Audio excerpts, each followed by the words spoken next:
你成为8岁小孩哥的第一件事就是研制可控核聚，并将反应堆建到了自己家里。只因你获得了熊孩子强国系统，只要疯狂作妖，就能抽取技术盲盒，升级国家科技。此时，龙国某个偏僻县城的景物街县室内，一串稚嫩清脆的女孩声音突兀响起：“豹子叔叔，我要举报我哥，他在家里搞核反应堆，让我们村都给炸了，快把他抓走吧！”面对如此荒诞的报警信息，警员们起初全当是恶作剧，可一听说这小孩哥的具体身份，全员瞬间紧绷起来。毕竟你穿越而来的这3个月里，闹出的动静早已惊动了不少部门。10分钟后，正在课堂上找周公约会的你被老师拽了出来。刘叔，找我什么事儿？我最近可什么都没做啊！别说废话，你妹妹的电话都打到警署了，说你要炸了姚家村。啊！你还搁着跟我编呢？走，回家去！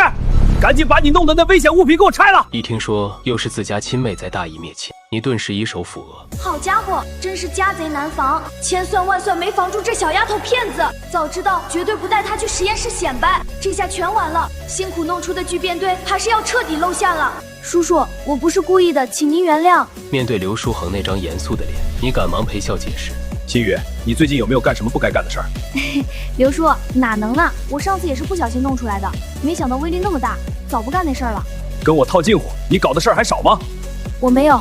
今天你必须跟我回去，我得亲眼看看你搞什么鬼。叔真误会我了，我妹报假警，要不把她抓起来，我可是未来栋梁。切，你还栋梁不惹事儿，我就谢天谢地赶紧走。说罢，他又转过头向姜老师交代了几句。姜老师，我先把这孩子带走，没事再送回来。姜老师一脸忧虑地叮嘱。刘警官，我看他上课没睡好，肯定又捣乱了。他爸妈常年在外，爷爷奶奶不容易，可不能让他学坏。行，我知道了，姜老师。刘书恒拍着你的肩膀，走吧。你无奈地叹了口气，只能垂头丧气地跟着。刚走到警车旁，你突然指着不远处的便利店：“我想吃冰棍儿。”刘书恒翻了个大大的白眼：“我真是服了你，上车等着，别乱跑。”知道了。你似模似样地敬了个礼，轻车熟路地钻进警车后座坐好。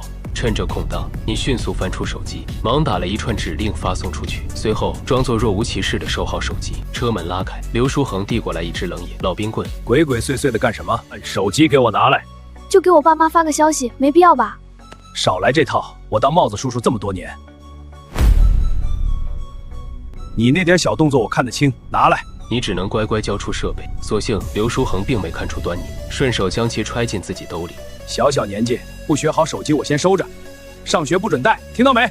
看着唯一的联络工具被收缴，你心里其实慌得不行。刚才那串代码是为了紧急停堆，就怕这帮门外汉乱动弄坏了核心组件。我们要迟到了吗？这东西全球仅此一套，坏了根本没处修。尤其是那些不稳定的燃料，一个弄不好，真能平了这片山头。你在心里默默祈祷，但愿这帮叔叔动作能轻点。车子很快驶入姚家村，刘书恒驾轻就熟地停在你家门前，还没下车，姚萌萌就旋风般冲了过来，一把抱住刘书恒的大腿。刘叔叔，我举报我哥，他在后山搞核反应堆，要把村子炸没了。你是来抓他的吗？你只觉得太阳穴突突直跳。这亲妹妹真是坑哥专业户，亏自己平时还费尽心思保护她，结果转头就被卖了个干净。刘叔，别听他乱说，他啥都不懂。这丫头报假警，你快把她抓起来。刘叔叔，你看我哥又说我。刘书恒被逗乐了，弯腰抱起小姑娘，顺手变出一颗奶糖。好啦，跟哥哥闹矛盾也不能报警，他要是真欺负你，给叔叔打电话，叔叔帮你教训他，好不好？可我真没报假警，我看到他在山里，可害怕。你在一旁疯狂咳嗽，瞪着眼示意好妹妹赶紧打住。好妹妹，我那些玩具都给你，别打扰刘叔叔，让他回去吧。但你这副心虚的模样，哪能瞒过老刑警的眼睛？哼，你小子闭嘴！刘书恒低下头，温和地看着姚萌萌。萌萌，带我去你哥后山藏东西的地方看看好不好？姚萌萌冲你吐了吐舌头，拽着刘书恒直奔后山。你这下是彻底郁闷了。实验正处在关键的初始数据收集期，之前的努力还是要付诸东流。你再次追上去哀求刘叔，能不能给个机会？你小子肯定没干好事儿，要不自己坦白。你深知在劫难逃，只能咬牙坦白道：好，我说，我确实在后山弄了个可控核聚变反应堆，想用来发电。你小子不老实，骗妹妹就算了，还骗我。行，你就这么玩是吧？他反手将你关进家里的卧房，反锁了房门。我去后山看看，你在这儿老老实实的乱跑，我就叫你爹妈回来收拾你。门外传来刘书恒渐行渐远的警告，你只能扯着脖子喊：刘叔，核反应堆设备危险，别按，这会爆炸！还吹你什么时候有了这毛病？刘书恒的声音消失在视野尽头。你仰面躺在床上，心中满是忐忑。好在强制停堆指令应该已经生效了，只要不再通电运行，应该还算安全。你闭上眼，在脑内模拟着各种变数。随后，刘叔叔，快来，就在这里面。在姚萌萌的指引下，刘书恒来到了那处隐秘的山洞。我那天看到里面好多灯，还有嗡嗡声，可吓人了。刘书恒深吸一口气，打开手电筒往里照去，瞬间如遭雷击。深邃的山洞里布满了各种精密器械，那冰冷的金属质感一看就绝非凡品，这绝不是小孩子能捣鼓出来的玩具。刘书恒感到后背阵阵发凉，他低声叮嘱姚萌萌：萌萌乖，你在外面等叔叔，叔叔进去看一眼就出来好不好？姚萌萌乖巧地坐在洞口外，刘书恒猫着腰钻进了洞穴。越往深处走，那些密密麻麻的线缆和闪烁的指示灯就越让他心惊。当一个约5米高的庞然大物出现在视线尽头时，他的心脏由于极度惊骇而剧烈跳动。这造型他在新闻里见过，分明就是托卡马克装置。刘书恒只觉得呼吸困难，这些贵重设备他连碰都不敢碰。他强撑着拿出手机拍了一段全景视频，随后惊慌失措地退出了山洞。尽管他无法判断这玩意是否能运转，但直觉告诉他这是捅破天了。他立马拨通了警署署长的专线。我发现些东西，得找核物理专家鉴定，最好专家亲自来一趟。此时，武安县警署办公室内，署长徐云涛听完汇报，茶杯都差点惊掉。什么？你在山旮旯发现可控核聚变设备，要我找核物理专家去鉴定？真的吗？没错，署长，这是重大发现，一定要派人来。徐云涛猛地拍案而起。你知道自己说什么吗？可控核聚变设备在山旮旯可能吗？我也觉得不可能，署长，但我就站在设备旁边，又不得不信了。刘书恒的语气带着几分哀求。署长，信我一次，出问题我一人担着。徐云涛也迟疑了。这个老干警平时爱开玩笑是不假，但绝不会拿这种原则性问题寻开心。难道是境外科研团队潜入国内大山了？他立刻指挥道：你在现场把照片和视频发我先看看。已经发你邮箱了。徐云涛迅速点开邮件，当那些细节丰富的画面跳出来时，他整个人都僵住了。那种工业级别的制造水准，绝不可能是道具。难道这山沟里真出了核装置？刘书恒说这些是你搞出来的。一个孩子搞出核聚变怎么可能？徐云涛更倾向于是有境外特工渗透在此实验，而你很可能只是又一次成了引路人。但这种高危实验，万一失控，后果不堪设想。他立刻严令道：估计有核辐射，你赶紧带人远离，保持距离，保护现场，别让任何人靠近。是署长。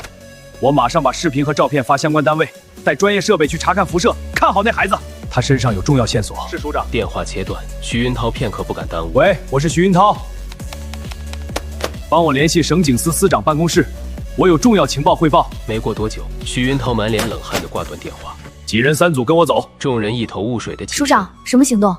别问，带上辐射计数器和防辐射服。全员呆若木鸡。署长，这是要去核电站查案吗？徐云涛横了他们一眼。不该问的别问，这是保密级别，非常高，别乱传，明白吗？几人立马立正。是。别磨蹭，我在车上等你们。转眼间，数辆鸣着警笛的警车全速驶向姚家村。当这支车队出现在村口时，整个村子都炸开了锅。平时你再能闹腾，也就跟1辆车，这回整整来了5辆。大家都在议论姚家这小子是不是把天捅破了。姚新宇不会又闯大祸了吧？谁知道呢？不会又走丢了吧？早上还见他去上学呢。这村子除了他，还能有谁出事儿？可怜姚振2口子生了这么个调皮孩子，遭老罪了。几个胆大的村民想上前套词：帽子叔叔同志出啥事儿了？是不是姚新宇又闯祸了？徐云涛由于极度紧张，脸色阴沉的可怕。各位，这事暂时不能说，请大家回去别乱打听，乱传就是普通事。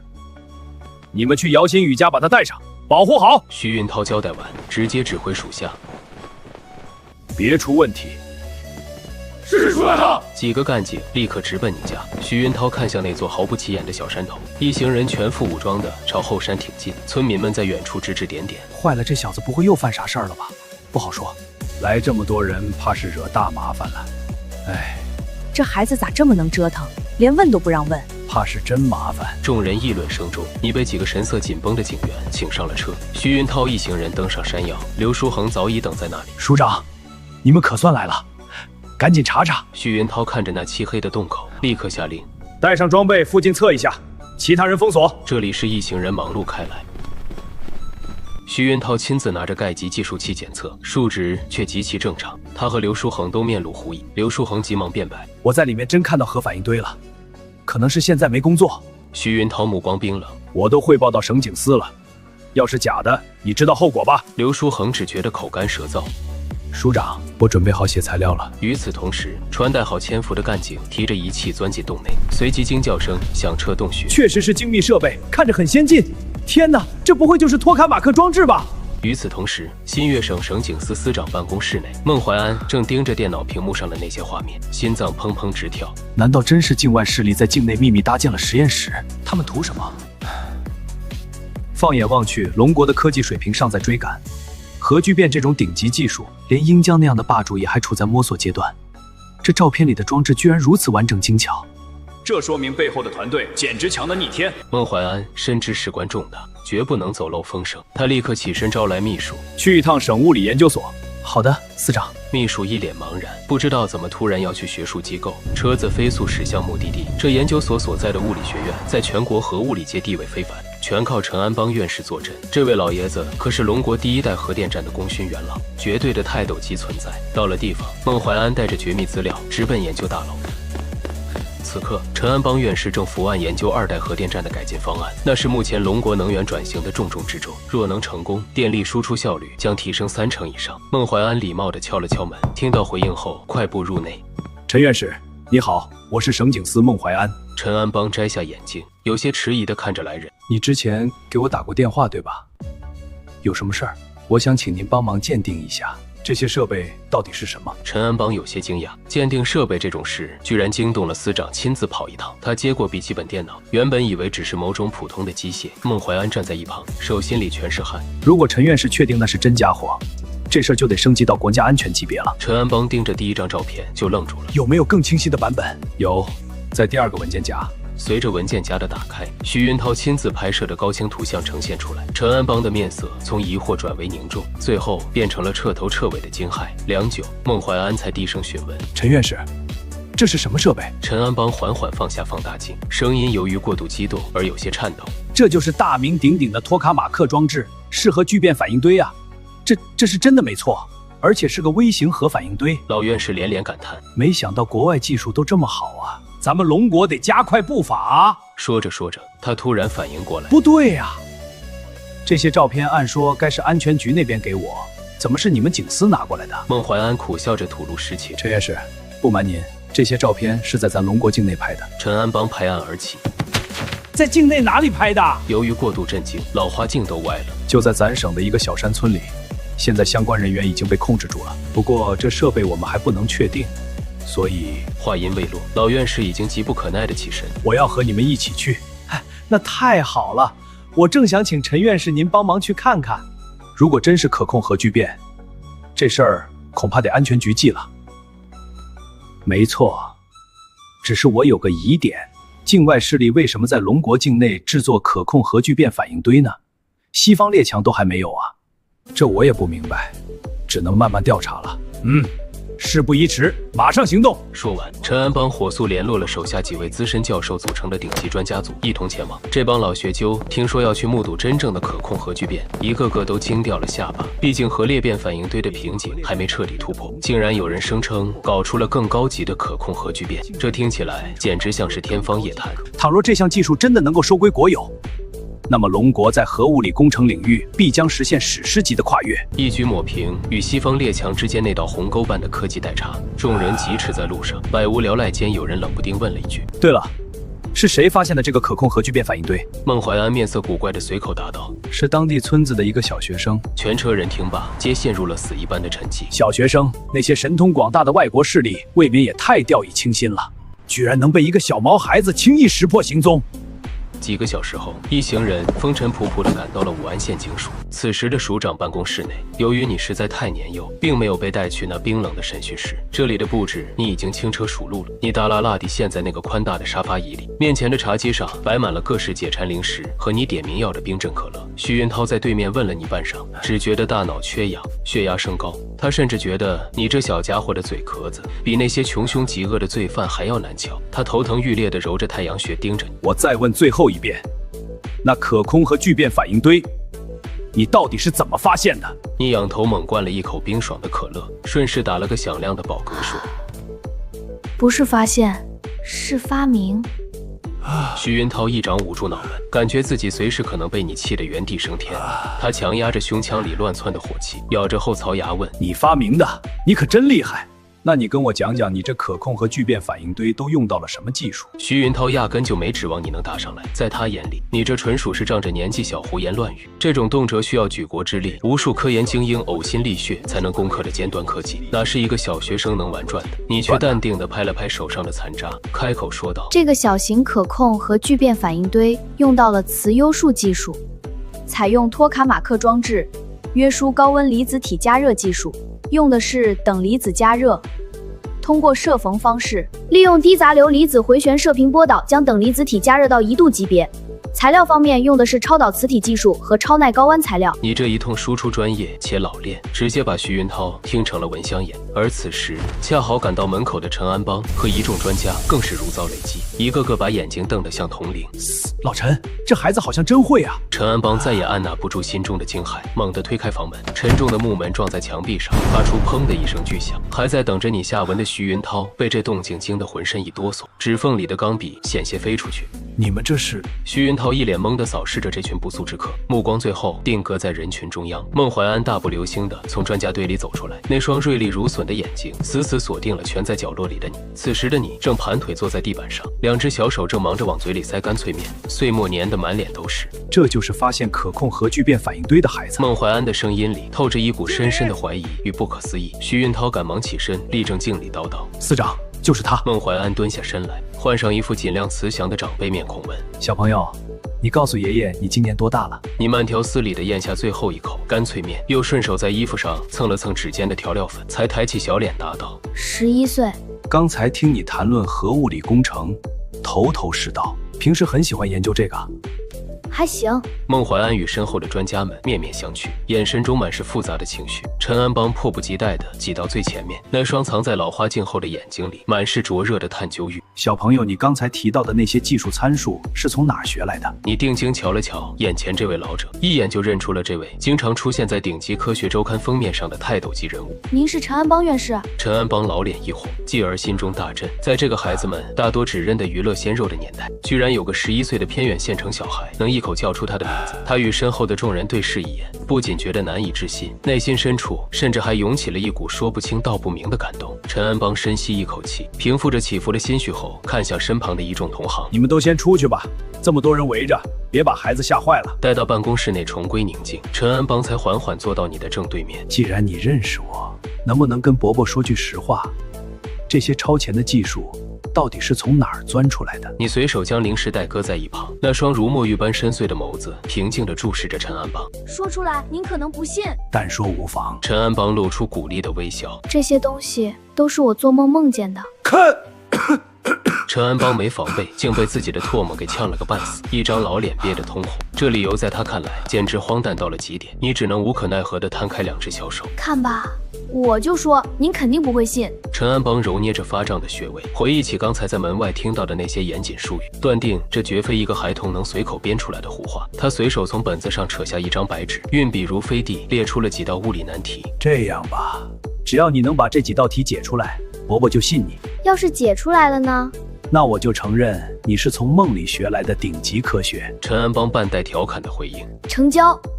你干脆利落地抓过笔，甚至连草稿都懒得打，直接在纸上开启了暴力解题模式。陈安邦的眼珠子越瞪越大，死死盯着那一行行宛如艺术品般流畅的复杂公式，端着茶杯的手指开始不由自主地轻颤起来。而在办公室外的长廊里，孟怀安正面色凝重地压低声音叮嘱徐云涛：立刻开启最高级别的保密预唤，国安的伙计们正在赶来的路上。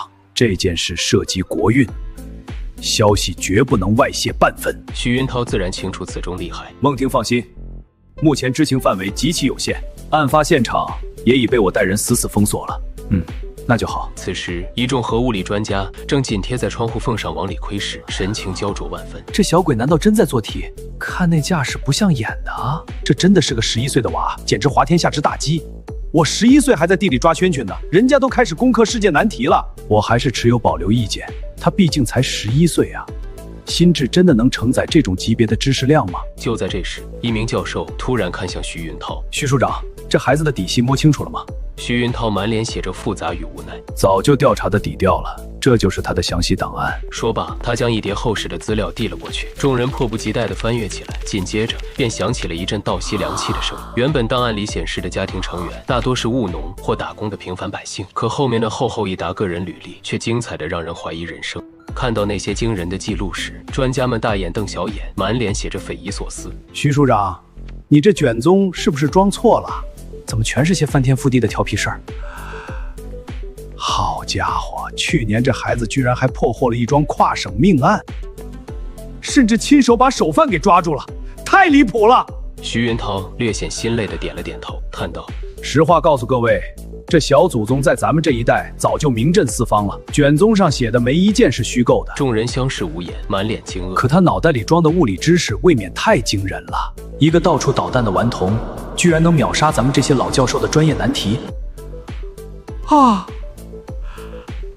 天哪，这孩子何止是了不得，简直是天降妖孽啊！光看他这解题的逻辑思维就足以惊世骇俗，更别说那个核聚变反应堆的事情了。正当外面议论纷纷时，我做完了。屋内传出了你清脆的喊声：“我要去撒尿。”紧接着，房门被你大咧咧地推开，你目不斜视地穿过目瞪口呆的人群，轻车熟路地奔向厕所。这群老教授哪还顾得上别的，像饿狼扑食般涌入办公室内，围着陈安邦急切询问：“老陈，情况怎么样？那孩子该不会真……”陈安邦缓缓抬起头，手指颤抖地划过纸面上的演算过程，语气极度失神：“没错，分毫不差，全对。”所有人的目光瞬间像通了电视，齐刷刷地投向了厕所的方向。简直是神迹！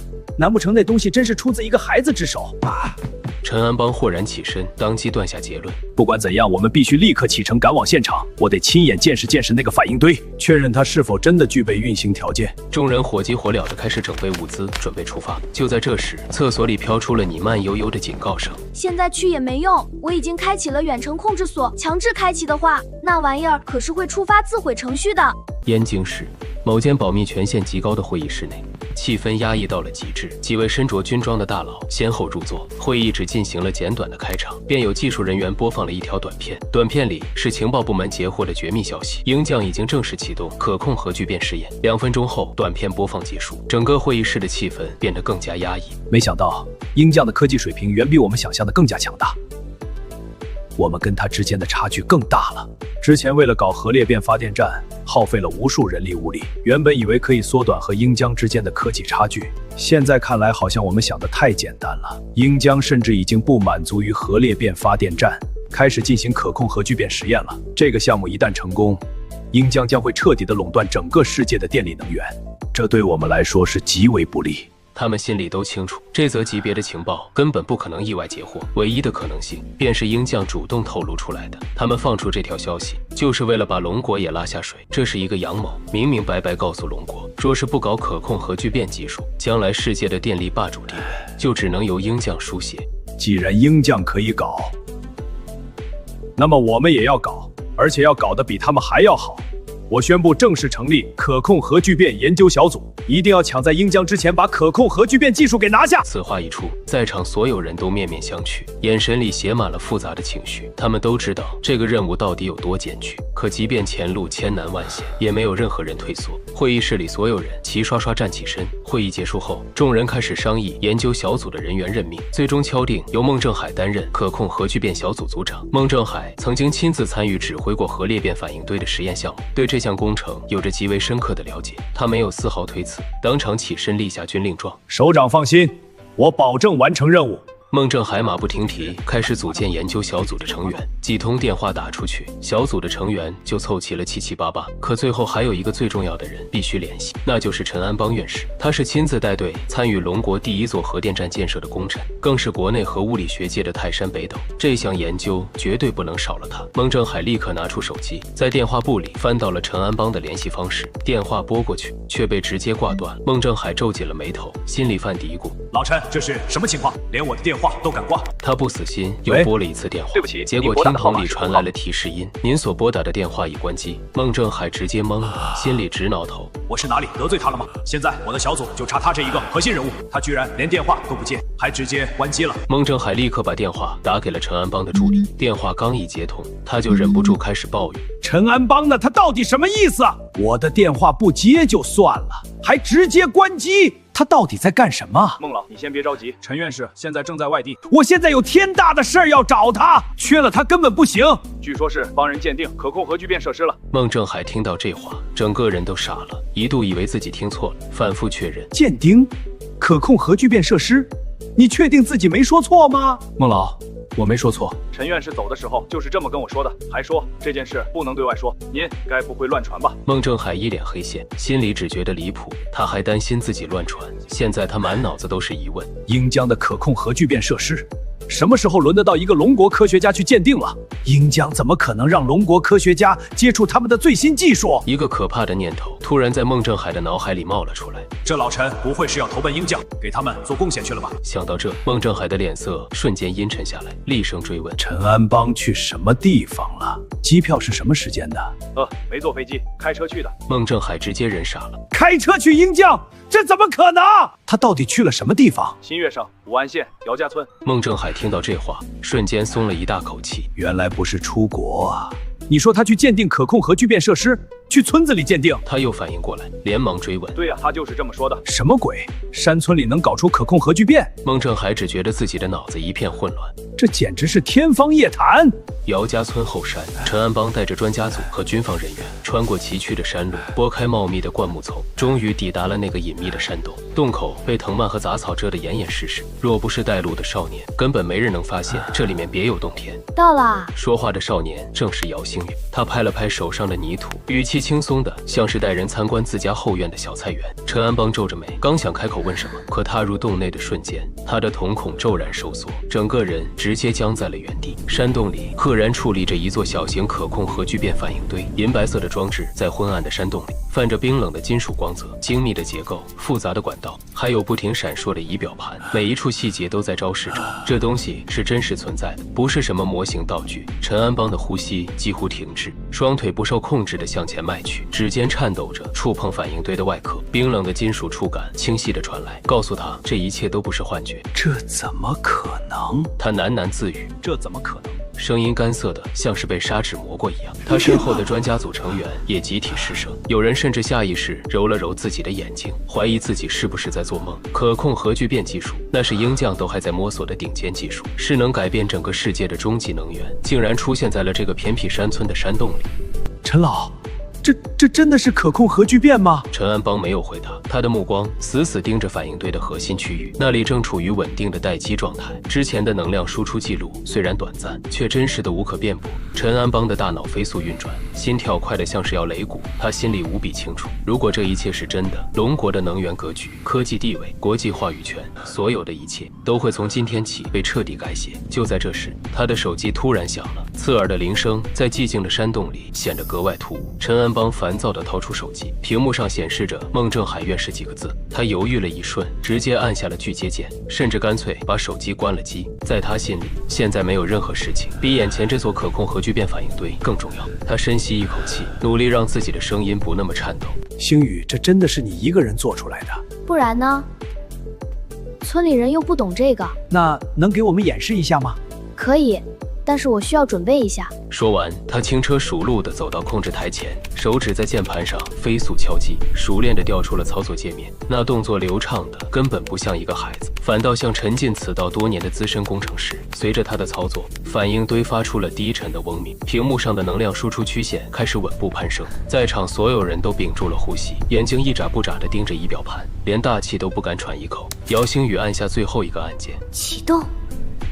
刹那间，反应堆的核心区域亮起了耀眼的蓝光，能量输出瞬间达到峰值，进入了稳定运行状态。整个山洞瞬间沸腾了，专家们激动得语无伦次，有人甚至当场红了眼眶，嘴里不停喊着：“成功了！”我们真的看到可控核聚变实现了。陈安邦站在原地，双手紧握成拳，指甲深深陷进了掌心。他比任何人都清楚，这一刻到底意味着什么。龙国的命运从今天起将被彻底改写，而这一切的缔造者竟然是一个11岁的孩子。陈安邦怔怔地望着眼前闪烁的蓝光，不知不觉间，眼眶已经湿润了。他用力掐了掐自己的手臂，清晰的痛感传来，告诉他这不是梦。可控核聚变，这个只存在于鹰将顶级期刊上的概念，这个让全球科学家耗费数十年光阴都遥不可及的终极能源，此刻就在他眼前化作了现实。虽然反应只持续了不到0.1秒，可那道耀眼的蓝光，那条平稳的能量曲线，无一不在宣告着一个全新的时代已经来临。他悄悄拭去眼角的泪水，转头看向姚星宇，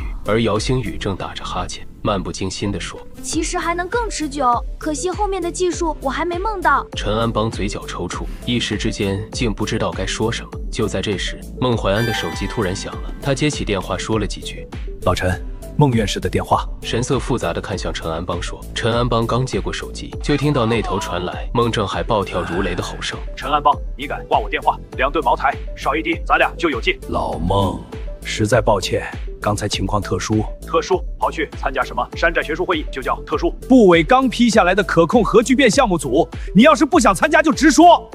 批下来了，现在知道急了，晚了。除非上……等等，你先看看我刚发的照片，看完之后再说喝酒的事情。啊，对了，到时候重新组织一下语言。燕京的龙科院办公室里，孟正海盯着手机，气笑了，心里嘀咕：让我重新组织语言，老陈这是飘了啊！就在这时，一封加密邮件弹了出来。他点开附件的刹那，整个人如遭雷击，嘴里下意识爆了粗口：我操，这特么是……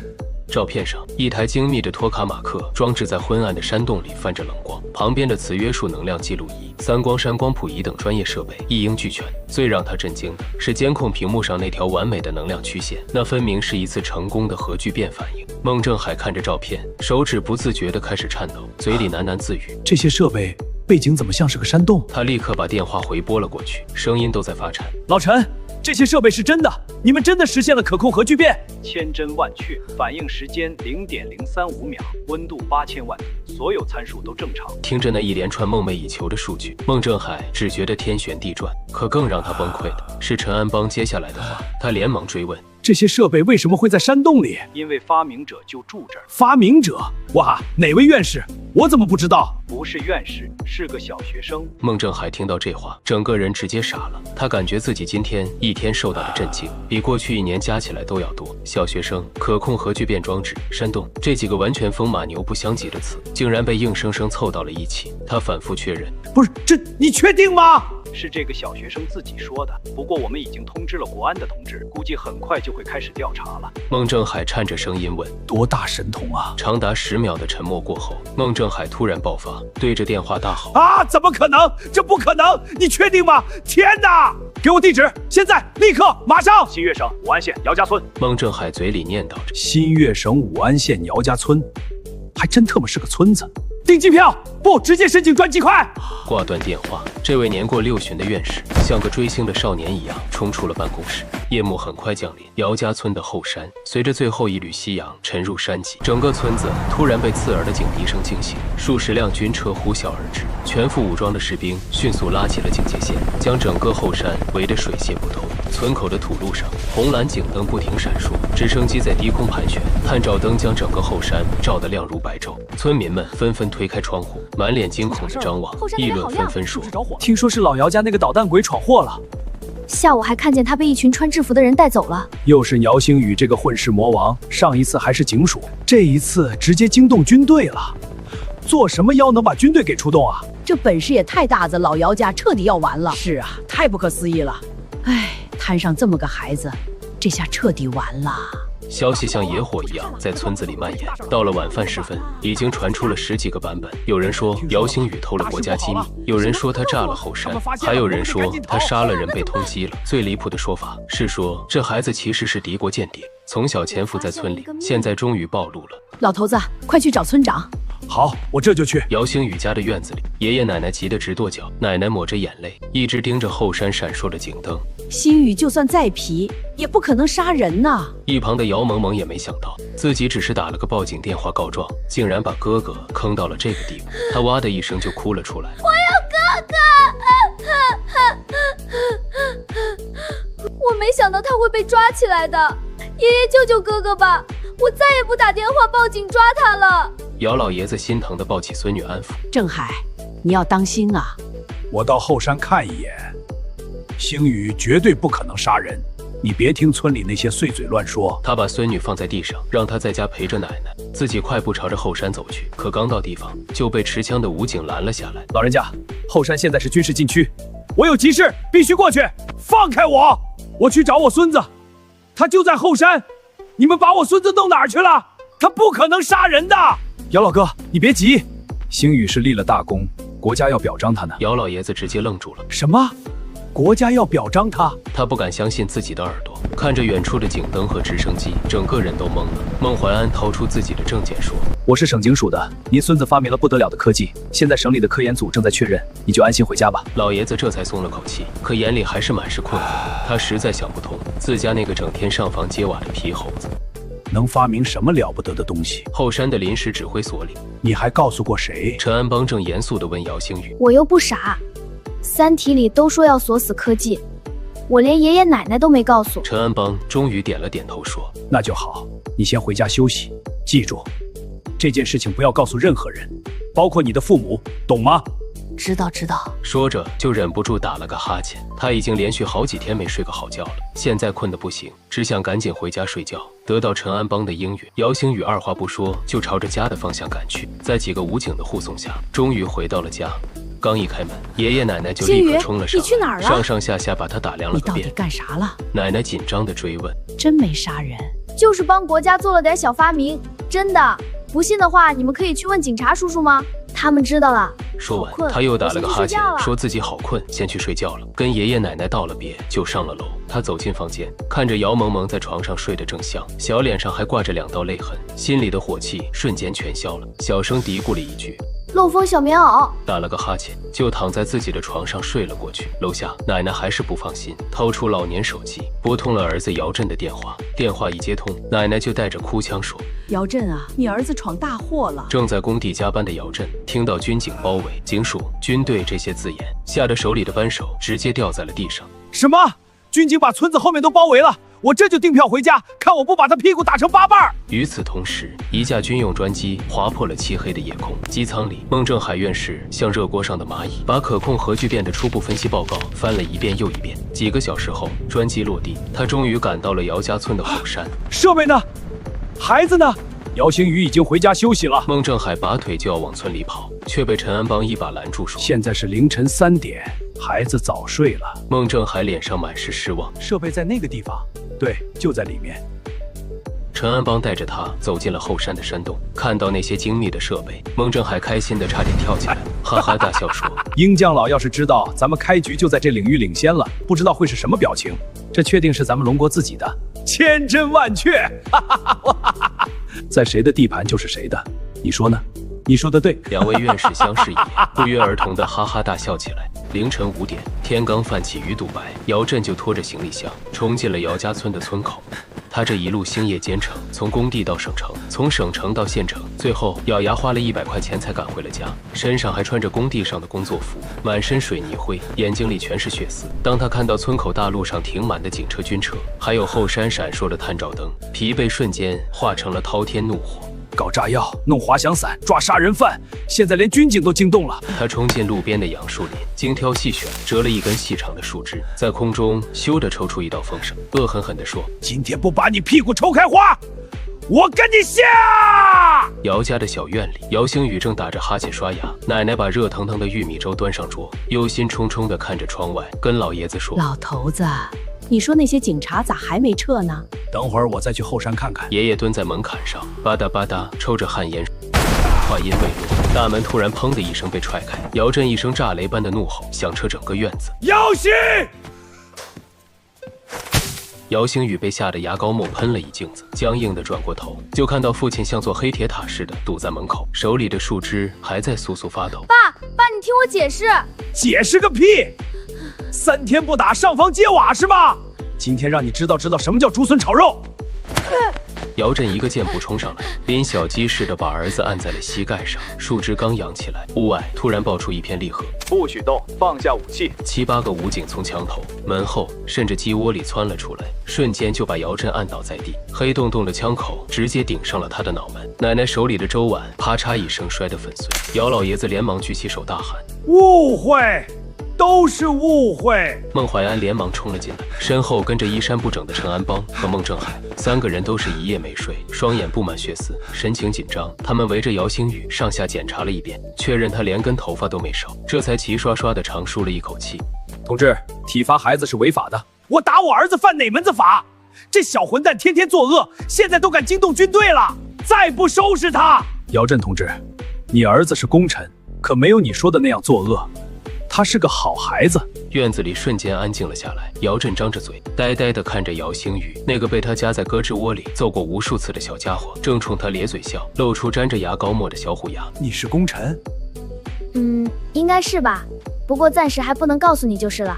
扑通一声，姚振直接坐在了地上。他茫然地环顾四周，全副武装的武警，电视上才能看到的科学泰斗，省警司的司长，县警署的署长，这些大人物竟然都出现在了自家的小破院里。这个5大3粗的汉子突然带了哭腔说：“吓死老子了！我还以为你又做啥坏事了呢。没事就好，没事就好。”姚同志，你可是生了个百年难遇的天才啊！这孩子我要带回龙科院，不要带进我的项目组。姚振彻底懵了，他太清楚自家儿子是什么德行了。平日里虽然不偷鸡摸狗，可总惹出各种麻烦。村里人提起姚星宇，都摇头说他是混世魔王。现在竟然有人说他是百年难遇的天才，还要带他去龙科院。儿子，你给爸一巴掌！爸，你干嘛？我看看是不是做梦，我记得你不是这样的呀。满院子的人都哄堂大笑起来。姚星宇悄悄捡起那根掉落的树枝，丢进了垃圾桶，心里嘀咕：这次终于不用挨揍了。不对，领导，你刚刚说什么？我说你生了个百年难遇的天才。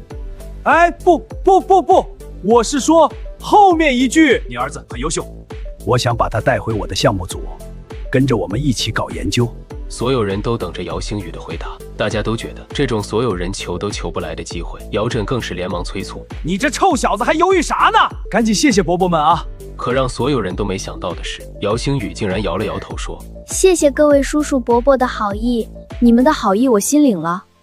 不过我只是个5年级的小学生，我想等我将来上大学的时候再考虑这件事吧。此话一出，所有人都没想到，这个11岁的孩子竟然拒绝了这个千载难逢的机会。孟正海脸上的笑容直接凝固了，他甚至以为自己出现了幻觉，又问了一遍：那个星宇啊，你刚刚说什么？我说不想去研究院。再说了，这些技术我只有这么多，我还想和同学们一起毕业呢。这当然不是他的真心话。为了龙国未来的强盛，他只能撒下这个善意的谎言。现场一片安静，陈安邦抿了抿嘴唇，犹豫了半天，开口说：这是一次好机会，你不是喜欢物理吗？到了研究院，你可以和更多的叔叔伯伯阿姨探讨这方面的知识，我们还能给你提供更好的生活条件。没错，你不用担心上学的问题，我们会给你转到更好的学校，而且你父母的工作问题我们也会解决。你也不想让自己的父母一直辛苦在外打工，没办法陪你，不是吗？所有人都在劝说，可姚星宇却依旧坚定地摇了摇头说：我还是喜欢现在的生活方式。胡闹！你个混小子！怎么说这么多你还不明白吗？你信不信我收拾你？他做事就要打，却被姚老爷子一把拦住。老爷子怒声说：打！你就知道打！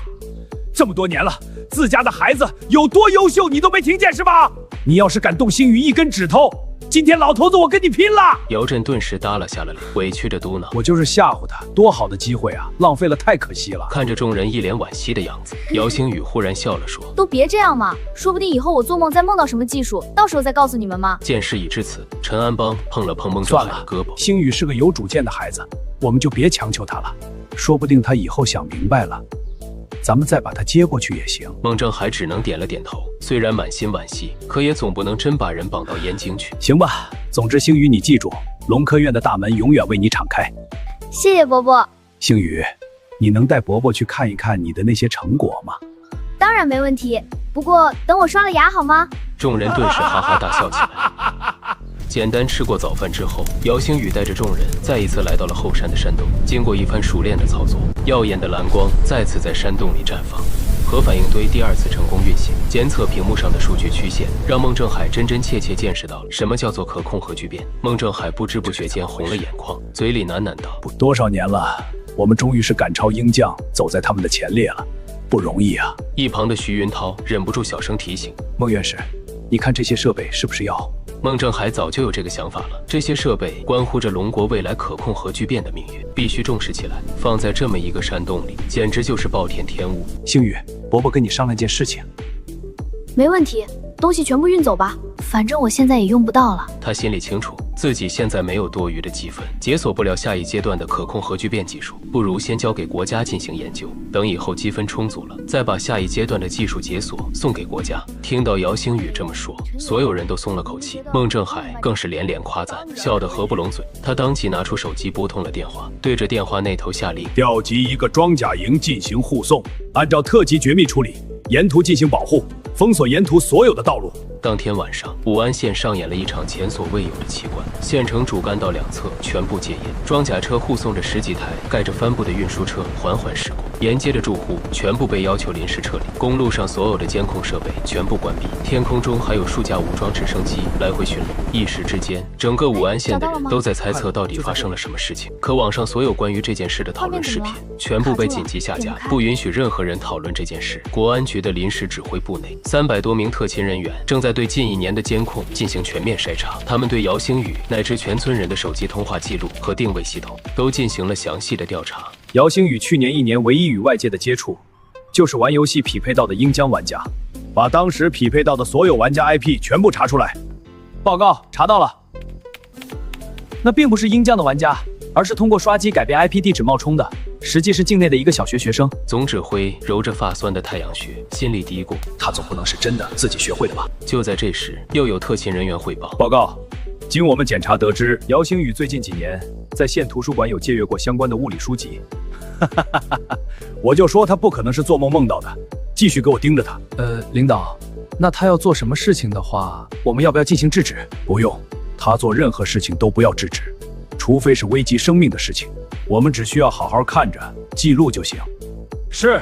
姚家村103号，姚星宇躺在小床上，看着天花板上的蜘蛛网，眼前突然出现了一个半透明的光幕，系统提示音响起：丁研发可控核聚变技术，引发一系列危险事件，鉴定为熊孩子行为，奖励积分3000点。姚星宇看到光幕，顿时眼前一亮，心里惊呼：这都行！一下子拿到了3000点积分，他简直喜出望外。之前的各种操作，每次奖励也不过几百点，甚至只有几十点。经过这件事，他终于明白，原来事情闹得越大，得到的积分就越多。他点开了自己的个人面板，宿主姚星宇，年龄11岁，学历小学5年级，科技能力1，卫星简易可控核聚变技术20%，科技能力2，无人机技术1%，当前积分3130点。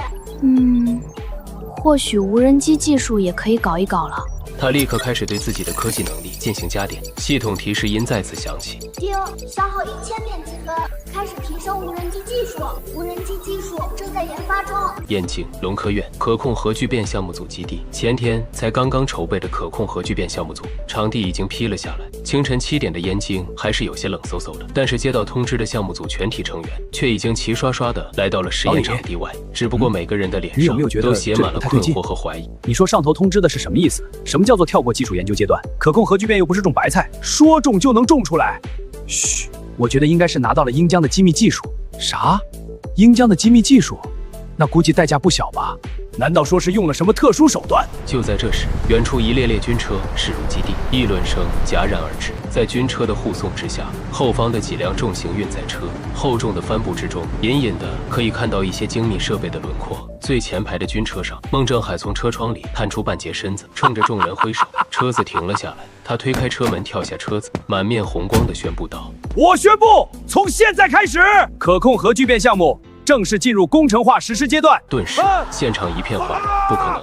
我们连基础的模型理论都还没有完善，怎么可能进入工程化？这这不是闹吗？然而孟正海却笑而不语。示意工作人员你看掀开车顶卡车部，看着他这副样子，副总工程师杨振民不由微微皱眉，望向那卡车。当第一辆车子的篷布完全被掀开的时候，那闪烁着金属光泽的托卡马克装置彻底的显露出来。一瞬间，整个项目组鸦雀无声，所有人瞪大了眼睛，盯着那台托卡马克装置。就在前天，他们还在项目组办公室里看过那个短片，短片里鹰将的托卡马克装置与现在的这个形状类似，只不过眼前的这个托卡马克装置个头要小了太多。这不是鹰将的托卡马克装置吗？偷来的。哈哈哈哈，这是咱们龙国自主研发的。什么？在场一片哗然，所有人的眼神里都写满了不可思议。项目组才成立了不到3天，人员都还没到齐，竟然已经把可控核聚变的托卡马克装置研发出来，这不是开玩笑吗？怎么可能这么快？见众人都是一脸不信的样子，孟正海叹了一口气。实不相瞒，这套可控核聚变设备是一个孩子造出来的。整个研发小组的核物理专家们集体石化。孩子制造出来的？难道是自己在做梦吗？孟正海也不知道该如何解释，于是招呼众人开始把这些装备小心翼翼地送进了实验室当中。当那一台台的设备被送到实验室的时候，众人再次不淡定了。杨振民搓了搓手，有些激动地问道：“你是说，你们已经进行过了2次测试，而且测试结果都非常的稳定？”没错。接下来我们将进行第3次的测试。随后，他便带着众人一起对设备进行了一番检查，确保无误之后，众人进入了安全室内，开始进行测试。当孟正海把按钮按下去的一瞬间，测试机当中显示出来的各种数据让在场所有人为之震惊。能量输出稳定，磁约束时间突破 0.5秒。随着一项项的数据爆出来，项目组成员们的表情从一开始的质疑到震惊，最后变成狂喜。一群头发花白的教授们一个个开心的像孩子一样跳起来欢呼。我们真的做到了这一下了，至少节省了我们20年的时间啊！就在这时，实验室的大门被推开，一个肩扛匠心的老者龙行虎步地走了进来，身后是一排军官，所有人立正。老者微微地摆了摆手，目光看着透明玻璃外那个核反应堆，眼神里写满了惊喜。这位经历过无数风浪的军部大佬，此时嘴角也忍不住地疯狂上扬，最后连连说出了一连串的好。他转过身来，看着孟正海：“正海啊，从今天开始，这里会按照最高军事机密进行保护，所有研究人员签署终身保密协议，不允许泄露半点消息。”是。至于那个孩子，首长放心，那孩子已经安排好了，在武安县那边有专人保护。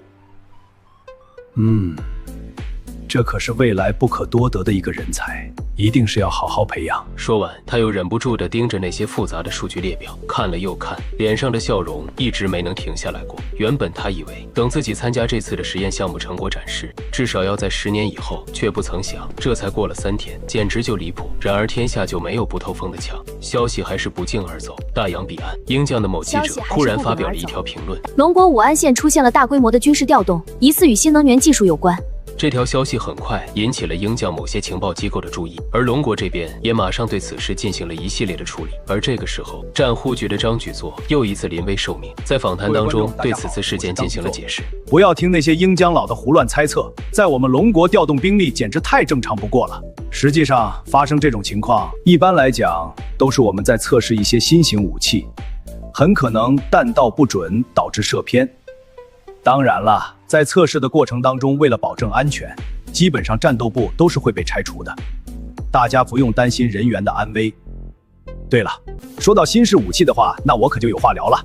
最近我们正在研发一种新式的单兵装备。一番忽悠过后，事情再一次平息下来。姚星宇躺在床上，看着电视当中张局座那侃侃而谈的样子，忍不住咧嘴笑道：“到底是战忽局啊，局座威武。”电视进入到了广告，姚星宇眼前忽然闪过一道提示：第3阶段无人机技术研发成功，获得新技术多旋翼控制算法、理聚合物电池、计算机视觉，当前积分130。姚星宇顿时长舒一口气，正好用完所有积分，把无人机给搞定了。燕京国安总部会议室内，国安局局长放下了最后一份调查报告，揉了揉自己有些发胀的太阳穴，抬头看向在座的专家组。根据我们这一段时间进行的调查，结论非常的明显，姚星宇确实是自己研究出来的可控核聚变技术，没有任何境外势力的介入。说着，他将复印出来的调查报告送到了每一个人的面前。众人翻看着调查报告，一个个脸上都写满了惊讶的表情。天才真是天才啊！小小年纪竟然把可控核聚变技术给研究出来了。不得了啊！要知道他才11岁，这等年纪竟然搞出了这么厉害的技术，简直是奇迹！这一下子让咱们少走了至少10年的弯路。当说起功劳的时候，一旁的陈安邦沉思片刻，抬起头问道：“那我们该给他什么奖励？”会议室顿时议论纷纷。直接发奖章的话恐怕是不行，消息泄露出去太危险了。没错啊，可是送他去顶级学府他又不愿意。这小家伙更喜欢自己鼓捣，要我说，不如直接给钱痛快。毕竟他们家的情况也不太好。没错，他们父母的工作也可以重新安排一下，毕竟姚星宇帮了我们太多。除此之外，我觉得应该拨一笔资金，专门的让武安县给姚家村的村民改善一下居住条件，主要是姚星宇家里。我赞同这一点，毕竟光改善姚星宇家的话，很可能会引起别人的注意，不如全部改善。对，理由都想好了。张局座上一次不是说测试武器不小心坠落到了姚家村吗？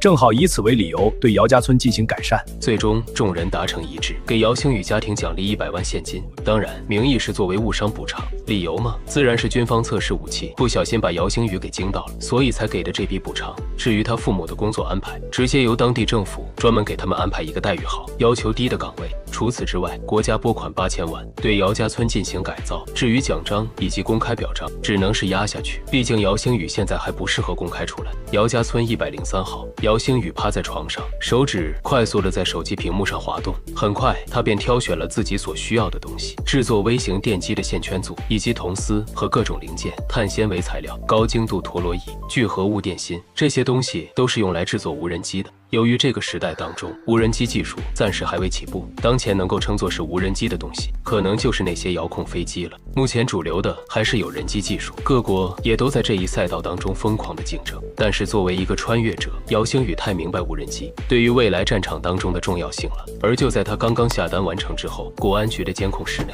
报告，姚星宇刚刚下单了一批电子元件。一名工作人员迅速调出了姚星宇的采购清单。国安技术组组长看了一眼清单之后，不由眼前一亮。这些东西他是要搞什么大动作吗？他盯着清单上的东西看了半天，也没看出来个所以然。于是他立刻将这些信息发给了龙科院孟正海那边。收到信息的孟正海盯着清单，眉头紧锁。这些材料看起来好像是要做遥控飞机，但好像又不太像。以他的水平，绝不可能只是普通的遥控飞机。要不先派人去问问，继续观察吧，看看他到底能做出什么。也行，这小子就适合散养，管得太严不利于他的生长。我倒要看看这小家伙到底能长成什么样的参天大树。孟正海拿起手机拨通了电话。按照这小家伙的要求的来，一切都给他弄最好的，以最快的速度发过去便是。明白。姚家村103号，姚星宇坐在小板凳上，陪着妹妹一起看动画片。而屋子外面，整个村子的人都在忙着搬家，因为刚刚接到通知，县里面打造新农村计划，而试点村正是姚家村。现在姚家村的人都正在收拾东西，搬到县城里的临时安置地点，而这里很快就会成为一片新的住宅区。姚星宇自然明白这到底是怎么回事，也并未提及。倒是这几天家里面喜事不断，首先是自己的奖励到账了，一共100万。虽然这笔钱不多，但是他却明白，上面主要是考虑到金额太大，可能会引起某些势力的注意。当然，这笔钱可没他的份，都被母亲姨攒着给他娶媳妇用，保存起来了。但好在送钱的时候，孟怀安还悄悄地给了自己一个账号，里面据说有一笔钱，可以任凭他使用。所以对于这100万，他并不在意，只要是不耽误自己的研究就成。还有一件好事，那自然就是父母的工作问题。姚家村里面设置了一个新的村委会，父母2人直接被任命为村委会的干部，主要工作内容主要就是统筹工作，工作不难，主要是相对稳定，收入也比外面打工要高。姚星宇对此非常满意，他并不期待着国家给予自己巨额的奖金以及极高的荣誉，自己活了2次，早就对一些东西看开了，搞科研才是重中之重。就在这时，手机忽然震动了2下，姚星宇拿起来一看，直接傻了。请凭11101到武安县东大街21号老鸟驿站领取包裹。快递也太快了吧！姚星宇感叹一声，随后扭头看了一眼身边的姚萌萌。哥带你去县城里拿个快递，去不去？不去，我要看动画片。那哥带你去吃煎饼果子。什么时候出发啦？看着姚萌萌如弹簧一般站起身来时，姚星宇一脸黑线。这小吃货真是没谁了。他伸手捏了捏妹妹那软嘟嘟的脸颊，然后出门便恰好看到了刘书恒的车子。星宇，出门啊！去县城取个快递。这不巧了，正好我要去县城呢，上车吧。捎你们一段。车子很快便到了武安县，姚星宇带着姚萌萌来到老鸟驿站，拿出手机报了取件码。结果那老鸟驿站的快递员竟是直接从一旁的柜子里拿出了自己需要的东西，给，都在这里了。姚星宇愣了愣，然后目光落在了其他那些散碎的快递包裹当中。就在他刚准备拿包裹走的时候，那快递员直接抱着快递朝着外面的警车方向走去。刘书恒不着声色地和那快递员微微点头，然后又转过头笑着看向姚星宇，上车吧，我事情处理完了，正好再送你们回去。姚星宇嘴角微微抽搐，这也太正好了吧？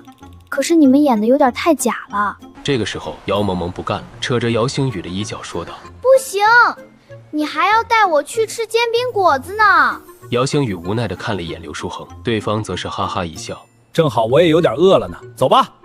我知道一家手艺不错的煎饼果子摊。”姚星宇默默地带着妹妹上了车，一路直达，来到了另外一条街的一家煎饼果子摊。老板，3套煎饼果子，2个微辣，1个不辣。刘书恒一边说着，一边从兜里拿出钱包，数出了20块钱，放在一旁的桌上。煎饼师傅应好，然后熟练地套上了手套，开始制作煎饼果子。只不过他戴手套的熟练程度，好像要比做煎饼的熟练程度高了不少。在姚星宇和姚萌萌的注视下，他成功地将3份面摊成了糊饼，期间还将2颗鸡蛋打在了地上。至于各种配菜，更是完全不熟，直接就是一通乱加。而站在一旁的姚萌萌脸上期待的表情逐渐变得失落，最终变得有些嫌弃。姚星宇也绷不住了，扭头看向刘书恒：“刘叔，这就是你说的手艺不错。以前他不这样的，可能今天是有点紧张了吧？紧张了。我还是去吃汉堡薯条吧。”我也是这么认为的。于是2人转身来到了旁边的汉堡店，要了薯条汉堡以及可乐橙汁。刘书恒看着2人的背影，转头冲着那做煎饼的摊贩骂道：“你什么情况？一个煎饼都做不好，差点暴露了，你知道吗？”队长真不赖我呀，谁知道这煎饼看起来容易，做起来难，我也是第一次。唉，算了，回去好好学一下。就这水平还怎么出来当卧底？队长这煎饼你留着自己吃吧。说完，刘书恒从桌上把那20块又重新拿了回去，快步地来到了汉堡店。吃饱喝足的姚萌萌哭着吵着要去旁边的游乐场玩一会儿，好不容易来县城一趟，姚星宇自然不可能让她失望，于是他让姚萌萌去游乐场玩，自己则是站在外面看着。刘书恒嘴里叼着烟，有些不解地看着姚星宇：“你不去玩一会儿？小孩子才玩这东西，我才不去。5年级就不是小孩子了。”姚星宇也不由一愣，竟然忽略了自己现在是个熊孩子的身份，但他实在受不了真的去和小孩子一起玩。不玩就不玩，正好给我省点钱了。刘书恒哈哈一笑，继续靠在一边抽烟。这时，姚星宇忽然开口说道：“刘叔，其实你们没必要把我保护得这么好的，这样多累啊！你们累，我也累。”刘书恒听到这话，被呛得剧烈咳嗽了几声，然后连忙摇头否认：“开什么玩笑？什么时候保护你了？就是正常的执勤，你别多想。”刘叔，我又不是傻子，刚刚那快递站的快递员，还有那煎饼摊贩，演技太差了呀。这可能是新来的，理解一下。看着对方死不承认，姚星宇无奈摇头，也不打算继续说，反正自己是个孩子，他们也不会怎么样的。带着东西回到了家，姚星宇正式开始了手搓无人机的工作。无人机一共分为4大系统，分别是机身系统、动力系统、飞控系统和数据链系统。由于家里面的条件限制，他也只能开始从最基础的机身系统开始。机身系统主要包括机身主框架和起落架，为了确保无人机的飞行平稳性以及性能，需要用到碳纤维材料以及工程塑料。而想要保证无人机的机身平稳，就必须要用到另一样东西 ——3D 打印机。目前市面上虽然已经出现了简易的3D 打印机，但是都是粗制滥造，技术不达标。想要通过这些东西打印出来自己需要用到的机身，完全不行。但好在姚星宇之前为了手搓可控核聚变反应堆，已经制作出来了一台 3D 打印机。他从床底下翻找了一阵子，然后在一堆灰尘里将 3D 打印机给拖了出来，随后将打印机连接上电脑，打开软件，开始进行无人机机身的设计。姚星宇所选择的依旧是4轴无人机。各种无人机当中，4轴无人机是其中飞控系统最好，而且最容易操作的无人机。经过一番摆弄之后，无人机的机身以及起落架等重要部件全部设计完成。随后，姚星宇将准备好的工程塑料倒入其中，按下电源键，嗡嗡嗡，3D 打印机立刻开始工作。姚星宇站起身来，舒展了一下身体。此时外面天色已晚，哥哥，吃饭了。姚萌萌手里拿着洋娃娃，跑到门前喊了一声。姚星宇点头，然后看了一眼打印机，随后便带着妹妹一起去了厨房。自从父母换了新工作，家里的欢声笑语就就多了许多，桌上的饭菜也变得更加丰盛。田秀端着一盘可乐鸡翅从厨房里走了出来，脸上笑盈盈地看着姚星宇和姚萌萌。你们两个小馋猫，快去洗手啊！今天给你们做的最爱吃的可乐鸡翅。一听有可乐鸡翅，姚萌萌顿时开心的手舞足蹈，而姚星宇则是忍不住抬头看了一眼老妈。妈，啥时候搬家呀？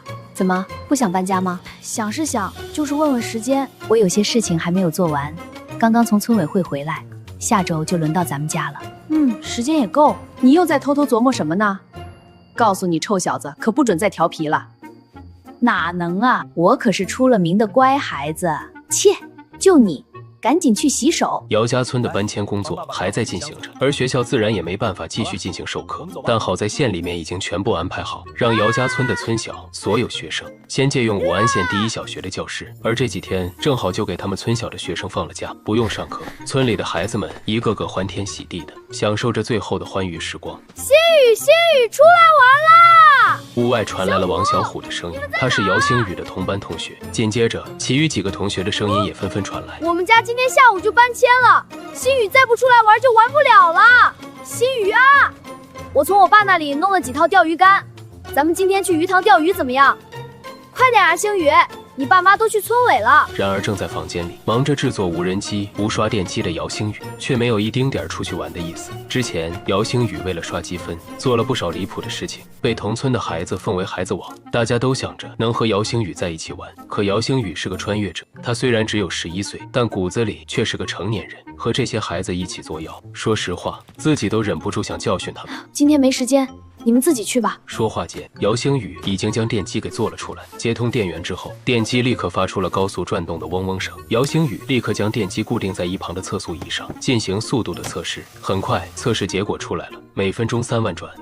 不错不错，已经达到了超高速电机的水准。这样一来，制作军用级别的无人机应该是没问题了。姚星宇微微松了口气，不过接下来还有更重要的事情要做，一个是电池，一个是飞控系统。根据姚星宇掌握的技术，目前无人机最好的电池就是锂聚合物电池。锂聚合物电池又称作高分子锂电池，是一种化学性质的电池，它的特点是能量高、轻量化以及小型化，是最适合无人机使用的电池。不过，想要手搓锂聚合物电池，难度还是挺高的，至少以家里面的条件是没办法弄出来的。但除了锂聚合物电池之外，现在没做的还有一个飞控系统。飞控系统一共包括3个，分别是飞控处理器、传感器模块以及控制器。目前传感器模块和控制器姚星宇已经全部搞定，剩下的就是飞控处理器。姚星宇已经有了处理器，剩下的就是执行飞控算法编程了。这是一个非常大的工程量，需要耗费很长时间。姚星宇站起身来，走到冰箱跟前，从里面拿出了一罐冰可乐，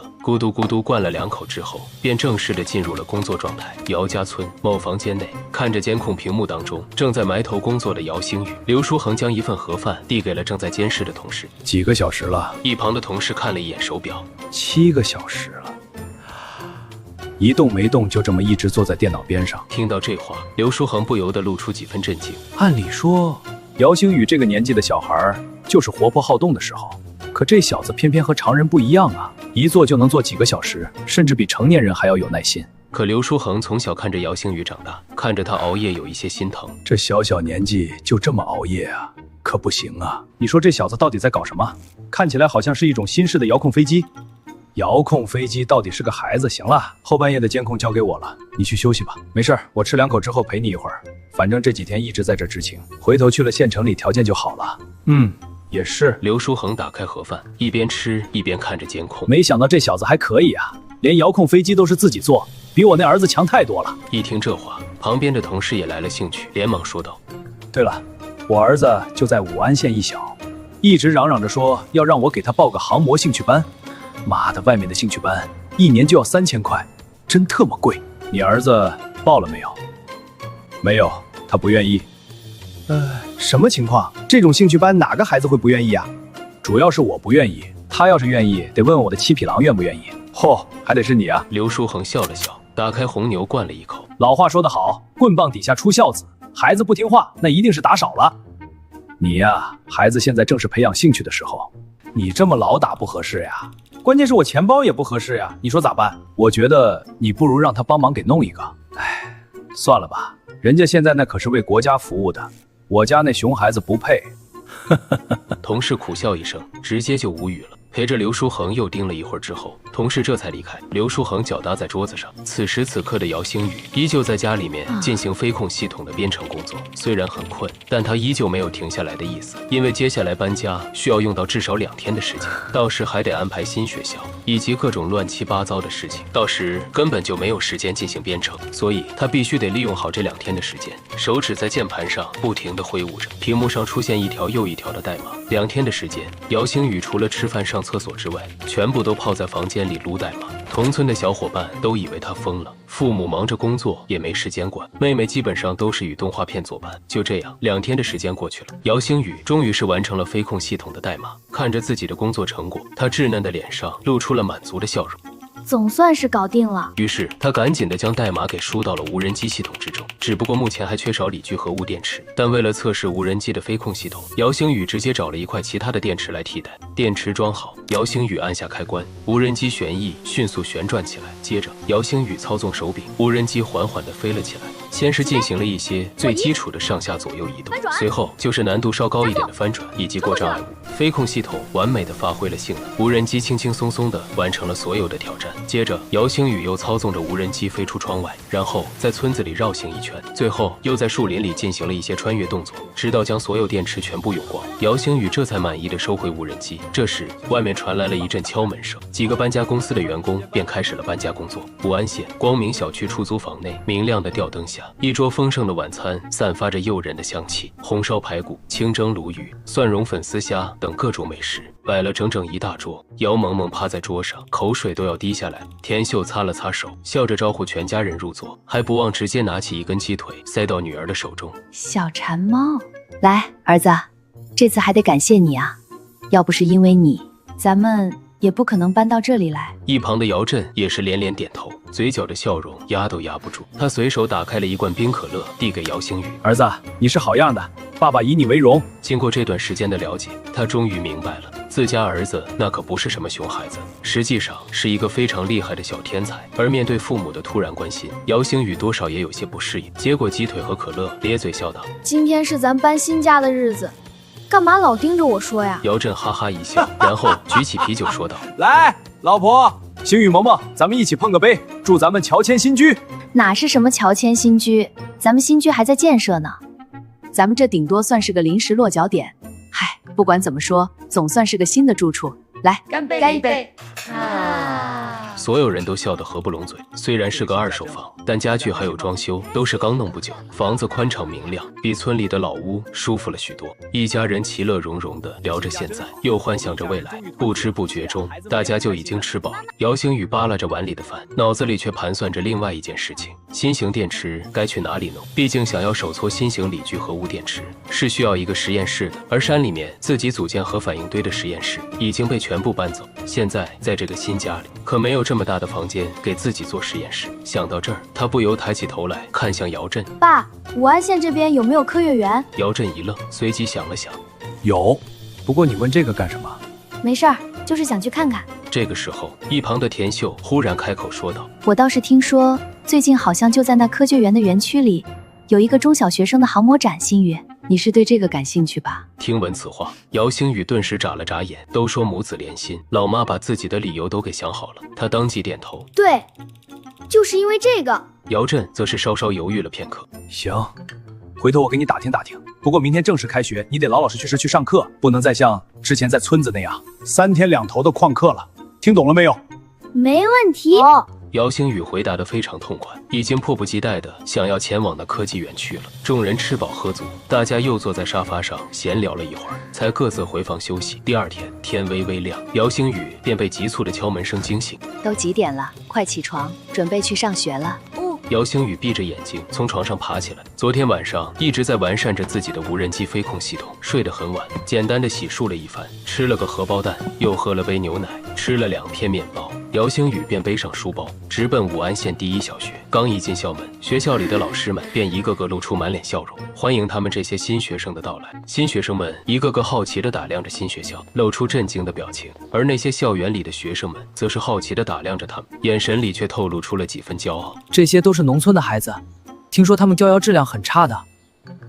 是呀，他们的教室甚至还有土墙屋，可差了呢。他们甚至还用的是旱厕。咦，那个味道！大家窃窃私语，而姚星宇他们则是在江寒书的带领下来到了他们的新教室。新学校新气象，虽然只是临时借读，但每一个学生都充满了好奇。从今天开始，我们要在这里待上半年的时间，希望大家能够在这里好好学习。安吉的同学们一个个鼓起掌来。随后课程开始，姚星宇依旧坐在角落里，头一点一点的开始打瞌睡。小学的课程对于他来说完全没有意义，但他为了当一个熊孩子，也只能老老实实的坐在这里。2节课过后，姚星宇再一次被叫进了办公室。你怎么回事啊？又在课堂睡觉？江寒书气得不行，新学校的第1堂课，这小子就又回到了从前，简直太不给自己面子了。老师，我昨天晚上做梦梦见你了。此话一出，整个办公室里投来了几道目光，一帮老师都无奈摇头，看向姚星宇的时候，也露出了几分悲哀。江寒书听到这话，更是气得俏脸微红。她年龄不大，大学刚刚毕业，在学校里也算是校花级别的女生。不过，她对于这种评价非常的不满，她很想向别人证明自己不是花瓶，而是有真正实力的。于是，她便申请去了乡村支教，然后就到了姚家村。村里的孩子都很喜欢自己，而江寒书也很喜欢这些单纯的孩子。没想到，眼前的这个臭小子，竟然当着这么多人的面调戏自己，简直没大没小。丁，熊孩子系统激活，获得叛逆值50点。姚星宇眼前闪过一道提示，嘴角不由微微扬起，而江寒书则是一拍桌子：“你再给我说一遍，你信不信我这就叫你家长？”姚星宇则是露出一副委屈的样子：“老师，真的，我昨天晚上真梦见你了，你还敢说？”江寒书脸都红到了脖子根。这姚星宇小年纪就开始脑子里想那些乱七八糟的事情，真可恶！今天必须得好好的教训教训他。然而姚星宇接下来的话却让在场一片安静。老师，我做梦梦见你给我布置了好多作业，我一直写就是写不完，然后起来的时候就感觉很困。啊，老师你怎么脸红了？是不是发烧了？办公室里响起了一阵尴尬的咳嗽声。误会啊，全都是误会啊！人家孩子单纯的很。江寒书也是直接懵了，他一双美目狠狠地瞪了一下姚星宇。敢开老师玩笑？你下堂课到第1排坐着。姚星宇乖巧地应了一声。这一次县里面主办航模展，每个学校给了5个名额，大家都好好的在班级里安排一下，愿意报名的到我这里报一下名哦。只有3天的时间，别忘了哈。武安县第1小学的教师办公室里，教导主任的话音刚落，各个班级的老师就炸开了锅。这届全县中小学生航模展不仅是武安县每年最大的科创赛事，更是市里科创大赛的预选赛。但凡能拿到名次，不仅学校能拿荣誉，学生还能获得重点中学的保送名额。江寒书捏着手里的报名表，心里泛起了难。他带的姚家村村小的班级，全是从农村来的孩子。别说玩航模了，很多孩子在这之前，连遥控飞机都只在电视上见过。城里的孩子早早就报了航模兴趣班，家里砸了几万块买专业零件，而他班里的孩子连几10块的玩具飞机都未必拥有。回到教室，江寒书勉强挤出笑容，把航模展的消息告诉了班里的学生。话音刚落，教室里就陷入了一片死寂。孩子们，你看看我，我看看你，眼里全是自卑和局促。老师，我们还是不报名了吧？班长王小虎低着头，抠着衣角小声说：“城里的同学都玩了好几年了，我们连航模是什么都搞不懂，去了也是丢人的。”是啊，老师，他们肯定会笑话我们农村来的，连零件都认不全。我上次看到3班的魏明星，他那个航模花了好几千块，我们哪里买得起啊？是啊，太贵了，我们怎么办？他们刚到这所学校，就受尽了城里孩子的白眼和嘲讽，没人想再去航模展上，当着全县人的面再被羞辱一次。江寒书看着孩子们失落的样子，心里像被针扎了一样。他咬了咬牙，开口说道：“大家别灰心，零件的事情老师来解决，老师给大家买材料，我们一起组装。就算拿不到名次，我们去见识见识，长长见识也是好的，对不对？”就在这时，教室后排传来了一个懒洋洋的声音：“我报名。”所有人齐刷刷的回头，就看到姚星宇举着手，正趴在桌子上，半睁着眼睛，一副没睡醒的样子。班里的同学全都愣住了。星宇，你真要报名啊？那可是航模，不是我们之前玩的弹弓泥巴。就是啊，星宇，那些城里的孩子可坏了，肯定会笑话我们的。姚星宇打了个哈欠，坐直了身子，嘴角勾起一抹笑。笑话，他们还没那个资格，不就是个航模展吗？想去就去，顺便拿个第1回来玩玩。他这话一出，教室里瞬间安静，孩子们面面相觑。虽然他们都知道姚星宇跟别的孩子不一样，总能搞出一些惊天动地的事情，可航模这东西是城里有钱人家的孩子玩的。姚星宇真的能行吗？江寒书也愣了一下，随即心里涌起一丝希望。他太清楚姚星宇的本事了，这个11岁的孩子连可控核聚变都能搞出来，一个小小的航模对他来说恐怕真的不算什么。好，姚星宇同学报名，还有其他同学想一起参加吗？我们可以组成一个小队，一起努力。江寒书趁热打铁说道。有了姚星宇带头，孩子们的胆子也大了起来。王小虎几个人纷纷举手，最终凑了5个人，组成了航模小队。可他们不知道的是，教室门外几个城里的孩子正趴在窗边，把姚星宇的话听得一清二楚。为首的正是魏明星，县里首富的儿子，也是学校里航模社的社长，去年全县航模展的冠军。听到姚星宇说要拿第一，魏明星直接笑出了声，对着身边的跟班们嗤笑道：一个农村来的土包子，连航模都没见过，还敢说拿第一，真是癞蛤蟆想吃天鹅肉。就是啊，魏哥，他怕是连遥控器都不会拿。一个穷鬼也配玩航模？我看他到时候只能拿个纸糊的飞机来参赛吧。几个人的嘲讽声越来越大，教室里的孩子们都听到了，一个个气得脸通红，却又不知道该怎么反驳。姚星宇挑了挑眉，起身走到教室门口，靠在门框上，看着魏明星几个人，嘴这么臭，是早上吃了大粪。姚星宇的语气淡淡的，却带着一股刺骨的冷意。能不能拿第一，赛场上见真章，别在这跟条疯狗一样乱吠。魏明星没想到这个农村来的小子居然敢这么跟自己说话，脸瞬间涨得通红。他妈骂我！一个农村来的穷鬼也敢在我面前嚣张？我告诉你，航模展上我让你连我的车尾灯都看不到。哦，是吗？姚星宇笑了。那不如打个赌，要是我拿了第一，你当着全校的面给我们班的同学道歉，说你之前狗眼看人低。要是我输了，我随便你处置，怎么样？魏明星想都没想，直接一口答应。好，赌就赌。我倒要看看你个土包子能玩出什么花样，到时候输了可别哭鼻子。说完，他带着跟班们扬长而去，心里已经认定姚星宇不过是在说大话。一个农村来的孩子，怎么可能赢过玩了5年航模的自己？星宇，你真的有把握吗？魏明星他爸是县里的首富，他的航模都是最顶级的，还有专门的老师教他。是啊，万一输了怎么办？姚星宇摆了摆手，一脸无所谓。放心，不就是个航模吗？有手就行。你们要是想玩，就跟着姜老师一起组装个玩玩，不想玩也没事儿。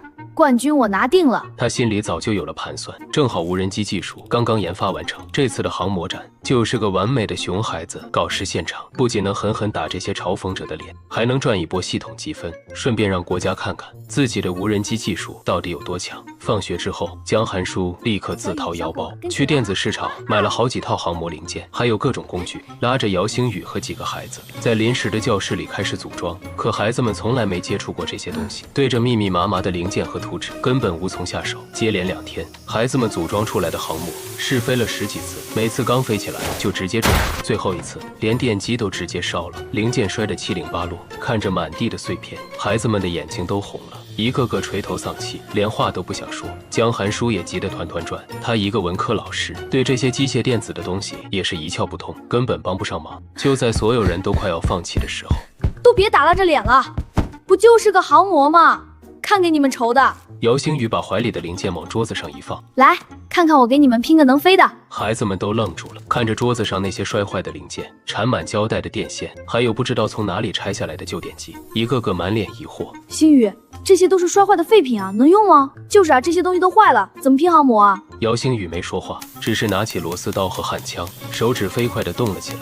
他的动作快得让人眼花缭乱，那些在孩子们眼里毫无用处的破烂零件，在他手里像是有了生命一样。不过半个多小时，一架其貌不扬、机身缠满了电工胶带的4轴无人机就出现在了众人面前。这架无人机看起来丑得离谱，机身是用摔坏的航模残骸拼起来的，4个旋翼歪歪扭扭，连外壳都没有，电路板直接露在外面，跟魏明星那台锃光瓦亮、全碳纤维机身的专业航模比起来，简直就是个破烂垃圾。可姚星宇却拍了拍手，拿起自己改好的遥控器，笑着说道：“搞定了，走，带你们出去试飞一下，让你们看看什么叫真正的飞机。”学校的操场上围了不少看热闹的学生。听说姚家村来的那个土包子用一堆破烂拼了个无人机。魏明星也带着跟班们赶了过来，准备看姚星宇的笑话。我还以为他能搞出什么好东西呢。就这玩意儿别说飞了。魏明星看着姚星宇手里那架缠满胶带的无人机，笑得前仰后合。我看他就是脑子不好使，拿堆破烂来糊弄人。这玩意儿要是能飞起来，我当场把它吃了。农村来的就是农村来的，没见过好东西，拿堆破烂当宝贝，真是笑死人了。嘲讽声此起彼伏，班里的孩子们都气得攥紧了拳头，却又不敢反驳，只能紧张地看着姚星宇，心里七上八下的。就连江寒书都捏了一把汗，小声问姚星宇：“这真的能行吗？要不我们还是算了吧。”姚星宇冲他眨了眨眼，做了个放心的手势，然后按下了遥控器上的启动键。下一秒，4个旋翼瞬间高速旋转起来，发出了一阵低沉的嗡鸣，跟普通航模那种尖锐的噪音完全不同。在所有人的注视下，这架其貌不扬的无人机稳稳地从地面升了起来，悬停在了半空中，纹丝不动，稳得像是定在了空气里一样。操场上的笑声瞬间戛然而止，魏明星脸上的笑容也僵住了。玩航模的人都知道，悬停是最考验飞控技术的，就算是最顶级的专业航模，在没有 GPS 辅助的情况下，也很难做到这么纹丝不动的悬停，更何况是这架用破烂拼起来的无人机。还没等他们反应过来，姚星宇手指一动，无人机瞬间动，它像一道闪电一样直冲云霄，在几百米的高空中完成了一连串让人眼花缭乱的横滚、倒飞、急停、俯冲，每一个动作都精准到了极致，甚至还能在高速飞行的同时，穿过操场边篮球架的缝隙，完成了超高难度的穿越动作。操场上的所有人都看傻了，眼睛瞪得溜圆，嘴巴张得能塞进去一个鸡蛋，连大气都不敢喘一口。他们玩了这么久航模，从来没见过有人能把无人机操控到这种地步，更别说这架无人机还是用一堆破烂拼出来的。3分钟后，姚星宇轻轻一推摇杆，无人机稳稳地落回了他的手里，旋翼缓缓停转，整个操场鸦雀无声，落针可闻。过了10几秒，班里的孩子们才爆发出了震耳欲聋的欢呼声，一个个激动地跳了起来。太厉害了，星宇，你太牛了！我的天，刚才那动作也太帅了吧！赢定了，我们肯定能赢！魏明星和他的跟班们脸色一阵青一阵白，像是被人狠狠扇了一巴掌一样，火辣辣的疼。刚才说要把无人机吃了的那个跟班更是缩着脖子，连头都不敢抬了。魏明星咬着牙，心里又惊又怒，他怎么也想不通，一个农村来的土包子怎么能把无人机玩得这么好？那飞控技术，就算是省里的职业飞手也未必能做到。他心里隐隐升起了一丝不安，可很快又被傲慢压了下去。花里胡哨的有什么用？魏明星硬着头皮冷笑着说道：“航模展比的是速度和障碍穿越，不是这些没用的特技。预选赛就在3天后，我看你这破烂玩意儿能不能撑过测速环节。”说完，他带着跟班们灰溜溜地走了，再没了刚才的嚣张气焰。3天后，全县航模展预选赛在武安县科技园正式拉开了帷幕。来自全县各个学校的上百支队伍齐聚在这里，现场人山人海，热闹非凡。各个学校的参赛队伍都拿出了自己压箱底的宝贝，全是进口的专业航模，碳纤维机身、无刷电机、高清图传，一个个价值不菲，看得人眼花缭乱。而姚星宇他们的队伍一出场就吸引了所有人的目光，不是因为他们的航模有多好，而是因为他们手里的那架无人机实在是太破了，缠满了电工胶带的机身，裸露的电路板，歪歪扭扭的旋翼，跟周围那些光鲜亮丽的专业航模比起来，格格不入，像是从垃圾堆里捡来的一样。现场瞬间响起了一片哄笑声，无数道嘲讽的目光投了过来。这是哪个学校的？拿个破烂来参赛？没见过啊，好像是姚家村村小的，一群农村来的孩子，估计是来凑热闹的。笑死我了！这玩意儿别说比赛了，能飞完赛程都算他们赢。威哥，就是他们，上次在学校里说要拿第1的那个土包子。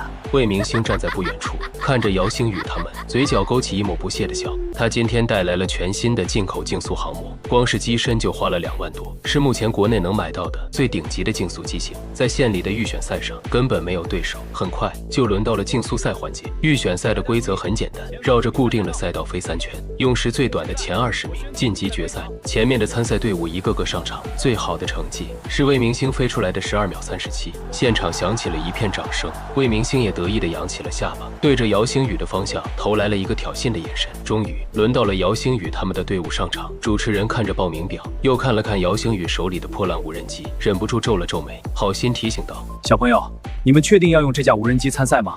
赛道上有很多障碍，要是坠毁了，可是没有成绩的。确定？”姚星宇点了点头，拿着遥控器走到了起飞区。现场的观众们都哄笑了起来，没人觉得这架破烂无人机能飞出什么好成绩，甚至有人已经拿出了手机，准备拍它坠毁的瞬间。随着裁判的一声令下，姚星宇按下了启动键，嗡，一阵低沉的爆鸣响起，无人机瞬间化作一道银色的闪电，直接冲了出去。所有人只看到眼前一道残影闪过，无人机已经飞过了第一个弯道。那些在其他选手眼里难度极高的障碍桩，在他面前仿佛根本不存在一样。3圈赛道，他甚至没有丝毫的减速，全程以极限速度贴地飞行。转弯的时候，甚至拉出了肉眼可见的气流轨迹。不过一眨眼的功夫，无人机已经冲过了终点线。现场的所有人都愣住了，眼睛死死地盯着计时器的屏幕，大脑一片空白。计时器上赫然显示着一串数字：1秒63。我操，我没看错吧？啊，1秒多，这怎么可能？这速度啊，这他妈是火箭吧？这直接打破了全省航模竞速赛的记录啊！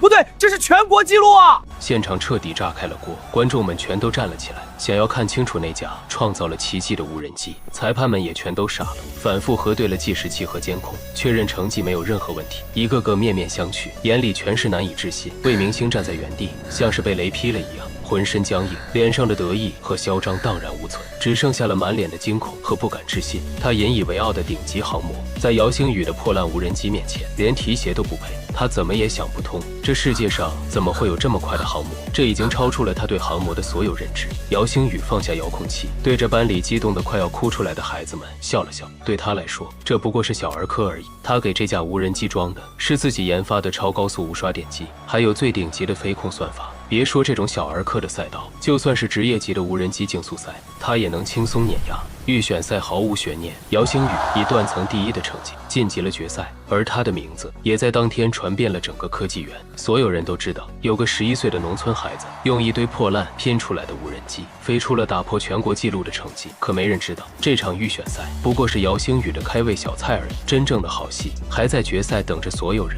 航模展决赛的日子很快就到了，这一天，武安县科技园里人山人海。不仅有各个学校的师生和家长，还有县里的领导、市教育局的嘉宾，甚至连军分区的几位军官也受邀来到了现场。更重要的是，这场决赛还会在县里的电视台进行全程直播。魏明星的父亲魏总作为这次航模展的最大赞助商，坐在嘉宾席的最前排，脸上满是志在必得的笑容。在他看来，自己儿子拿冠军不过是板上钉钉的事情。就算姚星宇在预选赛上飞出了惊人的成绩，他也只当是设备出了问题，或者是这孩子走了狗屎运。毕竟他为了让儿子拿冠军，不仅托关系搞来了军工级的航模零件，还专门从省里请了职业飞手给儿子做了1周的特训。在他眼里，一个农村来的孩子就算有点天赋，也绝对不可能赢过自己精心培养的儿子。决赛分为2个环节，第一个环节是障碍穿越赛，第2个环节是自由特技赛，2项分数相加，决出最终的冠军。比赛一开始，魏明星就拿出了自己的杀手锏，那台用军工级零件组装的竞速航模。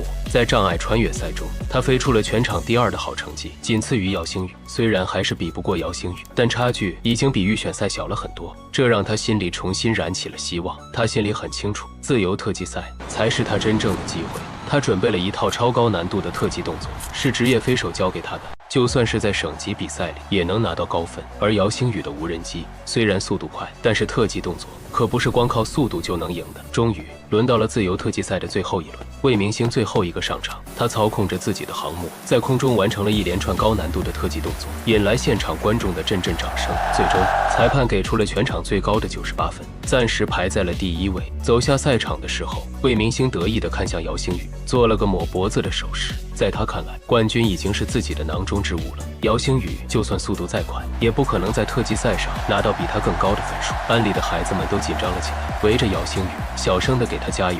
江寒书也捏着一把汗，轻声说：“星宇，别紧张，就算拿不到冠军也没关系，我们已经很棒了。”姚星宇笑了笑，没说话，只是拿起了自己的遥控器，还有那架依旧缠满胶带的无人机，走到了赛场中央。现场的观众们瞬间安静了下来，所有人的目光都聚焦在了他的身上，大家都想看看这个创造了奇迹的孩子在决赛上能拿出什么样的表现。裁判一声令下，比赛开始。姚星宇却没有立刻让无人机起飞，而是手指在遥控器上快速按了几下，调整了参数。现场的观众们都愣住了。魏明星更是嗤笑一声，心里暗道：装模作样，我看你能玩出什么花样。就在这时，姚星宇终于按下了启动键，嗡一声比预选赛时更加刺耳的爆鸣，瞬间响彻了整个科技园。无人机的4个旋翼以肉眼难以捕捉的速度疯狂旋转起来，地面上的尘土都被卷了起来，形成了一个小小的旋风。下一秒，无人机原地拔起，直冲云霄，所有人都抬起头看向天空，可他们只看到了一道模糊的残影，根本捕捉不到无人机的位置。就在大家疑惑的时候，天空中突然传来了一声震耳欲聋的巨响，砰！这声巨响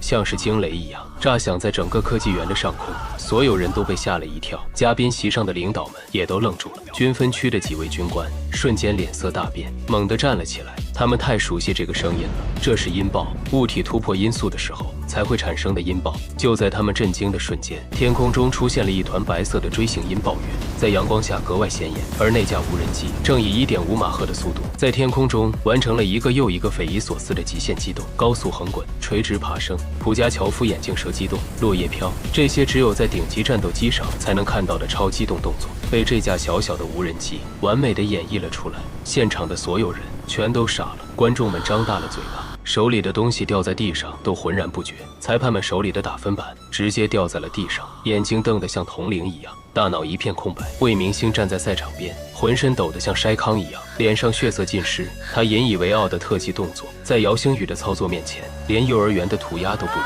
更让他绝望的是，那架无人机竟然突破了音速。这已经不是航模了，这他妈是军用级的超音速无人机啊！嘉宾席上，军分区的理事长死死地盯着天空中的无人机，双手都在微微颤抖，呼吸急促。他身边的参谋连忙拿出了对讲机，声音都在发颤。喂，雷达站吗？刚才的高速信号是怎么回事？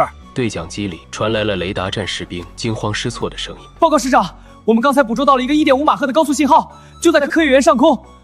我们还以为是敌机入侵，正准备上报军区，申请战机升空拦截。理事长深吸了一口气，压下了心里的惊涛骇浪。他怎么也想不到，让整个军分区雷达站都炸了锅的敌机，竟然只是一个11岁孩子手里的玩具无人机。天空中，姚星宇操控着无人机，完成了最后一个极限机动，然后稳稳地落回了自己的手里。旋翼缓缓停转，整个科技园死一般的寂静。足足过了半分钟，现场才爆发出了山呼海啸般的尖叫和掌声，观众们疯了一样欢呼，掌声和呐喊声几乎要把科技园的屋顶给掀翻了。裁判们终于回过神来，一个个面面相觑。最终，主裁判拿起话筒，用颤抖的声音宣布：姚星宇选手特技赛得分满分100分。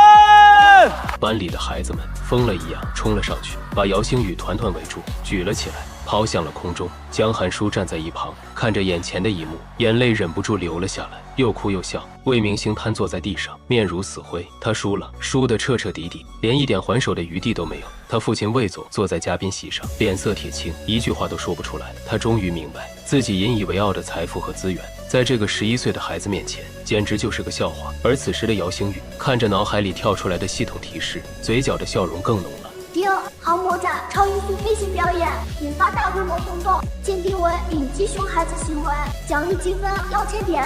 丁京东军方雷达站触发国家级关注，额外奖励积分5000点，当前积分18130点。就在这时，理事长带着几个军官快步走到了姚星宇的面前，眼神里带着难以掩饰的激动和热切。我是东部军分区的李建军，请问这架无人机是你自己设计制作的吗？姚星宇的名字在航模展结束的当天就传遍了整个武安县，甚至直接传到了省里和燕京。一个11岁的孩子用一堆破烂零件做出了能突破音速的无人机，还惊动了军分区的雷达站。这件事听起来就像是天方夜谭，可却真实的发生了。航模展结束的第2天一早，姚星宇家的出租房楼下就停满了军车和警车。刘书恒看着楼下乌泱泱的一群大佬，腿都在发软。他怎么也没想到，姚星宇不过是去参加了个航模展，竟然直接把军分区的师长都给惊动了。而此刻，姚星宇家的客厅里坐满了人，东部军分区的李建军师长，省警司的孟怀安司长，龙科院的陈安邦院士，孟正海院士，还有国安局县领导的一众负责人，把小小的客厅挤得满满当当。姚震和田秀坐在沙发上，浑身僵硬，紧张的手都不知道往哪里放。他们这辈子都没见过这么多大领导，现在这些大佬竟然全都围着自己的儿子，一个个满脸笑容，像是看稀世珍宝一样。姚星宇却一脸淡定，坐在小板凳上，手里还拿着个包子，慢悠悠地吃着。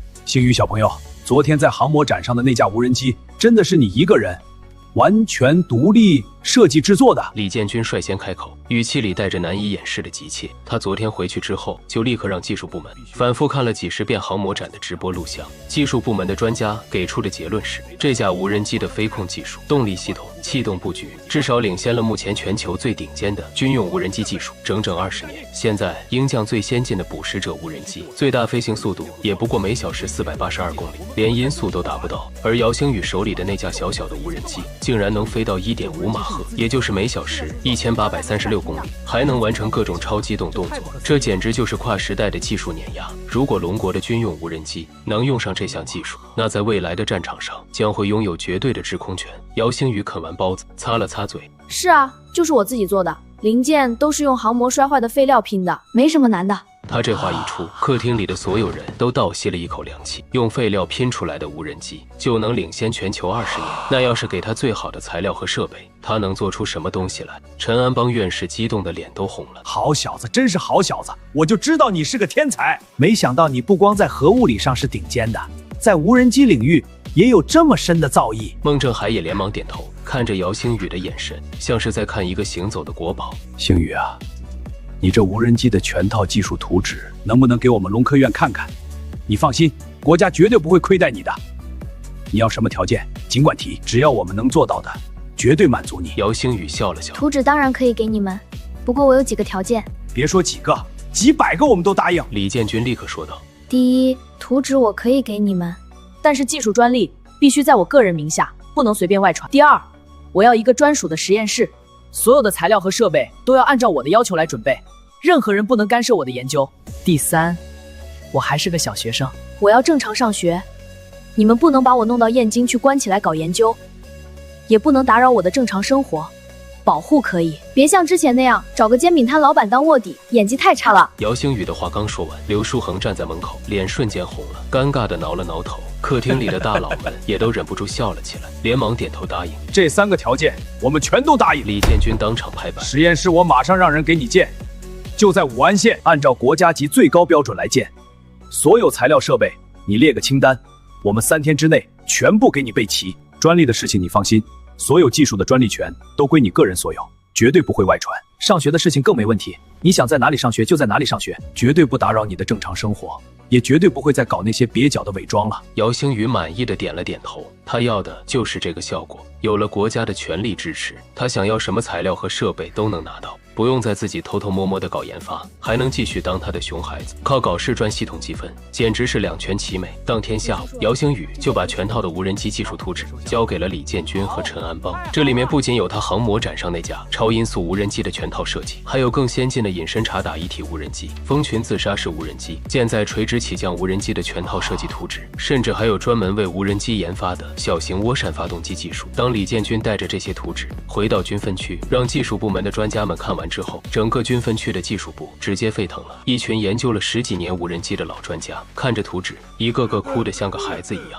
他们研究了这么多年，一直被西方的技术卡脖子，现在姚星宇给的这些图纸，直接让龙国的无人机技术一步跨越了30年，站在了全球的最顶端。李建军拿着图纸，当天就坐着军用专机直奔燕京，亲自向首长汇报。而燕京的高层在看到这些图纸之后，也彻底震惊了。首长当场拍板，立刻启动新一代军用无人机项目，全部按照姚星宇的图纸进行研发生产，给姚星宇的国家级实验室以最高优先级开工建设，所有资源无条件向姚星宇倾斜。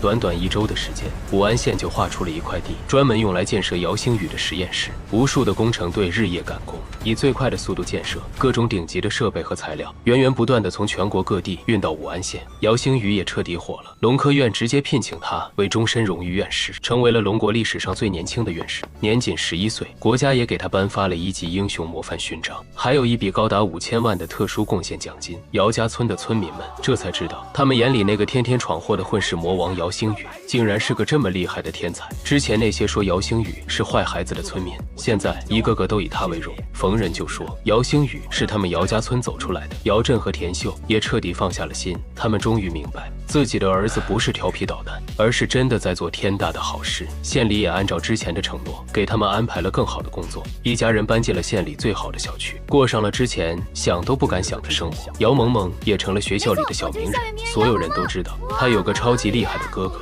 连警察叔叔和军队里的大佬都对他哥哥客客气气的。小家伙每天都骄傲的不行，逢人就说我哥哥是姚星宇。可就在姚星宇的生活步入正轨，准备在实验室里研发新一代固态电池技术的时候，南海那边却出事了。这一天，姚星宇正在新建成的实验室里。星宇，出事了！鹰江的3架全球鹰无人机入侵了我们南海的领空，还击落了我们1架巡逻的无人机，态度极其嚣张。星宇，你也知道，我们目前的军用无人机跟鹰江的全球鹰比起来，还是有不小的差距。他们的无人机隐身性能好，飞行高度高，我们的防空系统很难锁定，战机升空拦截，他们就立刻跑了，根本抓不住。我们实在是没办法了，只能来求你了。姚星宇放下手里的工具，眉头皱了起来。他穿越过来的这个平行世界，龙国的科技水平比鹰将落后了不少，尤其是在无人机和高端芯片领域，一直被鹰将死死地卡着脖子。这次鹰将敢这么嚣张，就是吃定了龙国，拿他们的全球鹰无人机没办法。姚星宇放下手里的东西，冷笑一声：全球鹰不过是个老掉牙的玩意儿而已，敢来我们的地盘撒野，那就别回去了。李建军和孟正海对视一眼，眼里瞬间燃起了希望。他们太清楚姚星宇的本事了，既然他说能解决，那就一定有办法。你有什么办法？需要我们做什么？你尽管说。李建军立刻说道。很简单，姚星宇走到电脑前，调出了自己设计的蜂群无人机图纸。我这套蜂群无人机系统专门就是用来对付这种大型无人机的。你们给我准备20架改装后的无人机，装上我设计的电磁干扰系统和捕捉网，我保证3天之内把他们的全球鹰完整的给你们抓回来。抓回来！李建军猛地瞪大了眼睛，一脸不敢置信。要知道，全球鹰无人机是鹰将最先进的战略侦察无人机，造价高达1亿多美元，上面有鹰将最顶级的侦察设备和隐身技术。别说完整抓回来了，就算是能把它打下来，都已经是天大的胜利了。姚星宇竟然说要完整的抓回来。没错，就是抓回来。姚星宇点了点头，语气无比笃定。打下来太便宜他们了，完整抓回来，他们的技术我们就全都能拿到了，顺便也让他们看看谁才是无人机领域的老大。3天之后，南海某海军基地，20架经过改装的无人机整齐地停在机场的跑道上。这些无人机全部都是按照姚星宇的设计改装的，搭载了他研发的超音速飞控系统、电磁干扰装置，还有专门设计的空中捕捉网。而姚星宇就坐在基地的指挥中心里，手里拿着改装后的遥控器，面前是10几块监控屏幕，实时显示着南海空域的画面。李建军和海军基地的司令员站在他的身后，紧张的手心都在冒汗。报告，3架全球鹰无人机从东南方向入侵我国领空，高度18000米，速度600公里每小时。雷达兵的报告声在指挥中心里响起，姚星宇嘴角勾起一抹笑，按下了遥控器上的启动键。出发！20架无人机瞬间腾空而起，像是20道离弦的箭，直冲云霄，以2马赫的极限速度朝着目标飞去。指挥中心的大屏幕上，20个光点在雷达地图上飞速移动，只用了不到2分钟就抵达了目标空域，将3架全球鹰无人机团团围了起来。鹰将的无人机操作员在远在关岛的指挥中心里，突然发现自己的无人机被包围了，顿时吓了一跳。可当他们看到包围自己的竟然是20架小小的无人机时，龙国的这些破烂玩具也敢来拦我们的全球鹰，让他们看看什么叫真正的无人机技术。加速冲过去，把他们甩开！操作员立刻推动摇杆，想要让全球鹰加速逃离。可就在这时，他们突然发现自己的无人机彻底失去了控制，屏幕上的所有数据全部变成了乱码，操控杆完全失灵。怎么回事？无人机失控了！该死，我们的系统被干扰了，完全失去了控制权，雷达也失灵了，我们跟无人机彻底失联了。关岛的指挥中心里瞬间乱成了一锅粥，而在南海的上空，姚星宇操控着蜂群无人机，释放了强电磁干扰，直接瘫痪了全球鹰的控制系统。随后，2架无人机飞上前，张开了高强度的捕捉网，牢牢地套住了全球鹰的机翼。其余的无人机从四周稳住了全球鹰的机身，带着它缓缓地朝着海军基地飞来。指挥中心里看着3架完整无缺的全球鹰无人机稳稳地降落在了机场跑道上，所有人都爆发出了震耳欲聋的欢呼声。李建军激动得浑身颤抖。姚院士，我代表东部战区全体官兵向你致敬。海军基地的司令员也红着眼眶，紧紧握住了姚星宇的手。姚院士，谢谢你，你为国家立了大功啊！多少年了，龙国在南海一直被鹰将的无人机骚扰，却始终没有太好的办法。今天，你不仅把他们的无人机拦了下来，这简直就是狠狠扇了鹰将一个响亮的耳光。这件事很快就传到了鹰将的五角大楼。当鹰将的军方高层得知自己3架最先进的全球鹰无人机被龙国完整俘获之后，全都疯了。全球鹰上有他们最顶级的军事机密，一旦被龙国破解，他们的空中侦察体系将会彻底瘫痪。鹰将立刻召开了紧急会议，对龙国发出了最严厉的抗议，要求龙国立刻归还无人机，否则就要对龙国实施最严厉的制裁。可龙国的回应只有一句话：无人机入侵我国领空，已被依法扣押，后续将按照相关法律进行处理。同时，龙国官方还发布了一段视频，视频里20架无人机在空中完成了各种超机动动作，甚至还进行了蜂群协同作战演练，展现出了碾压级的技术实力。这段视频瞬间引爆了全球，各国的军方和科研机构都被视频里的无人机技术震惊了。他们怎么也想不通，龙国的无人机技术怎么会在一夜之间进步到了这种地步。鹰将的制裁也成了一个笑话，他们宣布要对龙国实施无人机技术封锁，禁止向龙国出口任何无人机相关的零件和技术，立即启动全面制裁，绝不手软。可他们不知道，姚星宇的无人机技术从里到外全都是自主研发的，根本不需要他们的任何零件和技术。反而龙国借着这次的机会，正式向全球推出了新一代民用无人机，性能直接碾压了全球所有的无人机产品，价格却只有同类产品的一半。短短1个月的时间，就占据了全球90%的民用无人机市场，让鹰将的无人机企业直接濒临破产。而姚星宇也借着这次事件，再次拿到了海量的系统积分，他用这些积分解锁了固态电池技术和3纳米芯片光刻技术，彻底打破了西方在新能源和芯片领域的技术垄断。3个月后，龙国第一座全固态电池量产工厂正式建成投产。姚星宇研发的全固态电池能量密度是传统锂电池的10倍，充电10分钟就能让新能源汽车续航2000公里，而且安全性极高，不会发生自燃和爆炸。这项技术一出，直接颠覆了全球的新能源汽车市场。国产新能源汽车靠着这项电池技术，销量暴涨，横扫全球，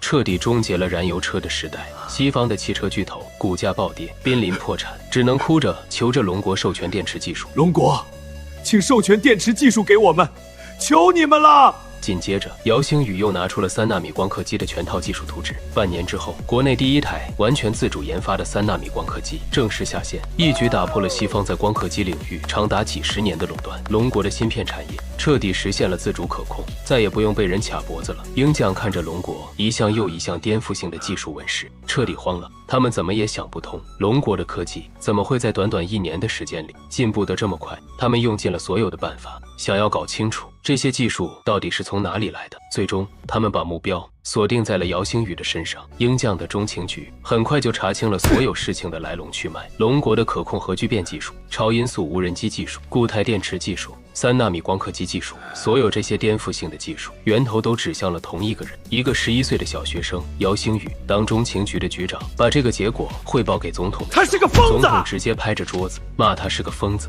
我们鹰将花费了上万亿美元，几10年都没搞出来的技术，被一个11岁的中国孩子全都搞出来了。你是觉得我是傻子吗？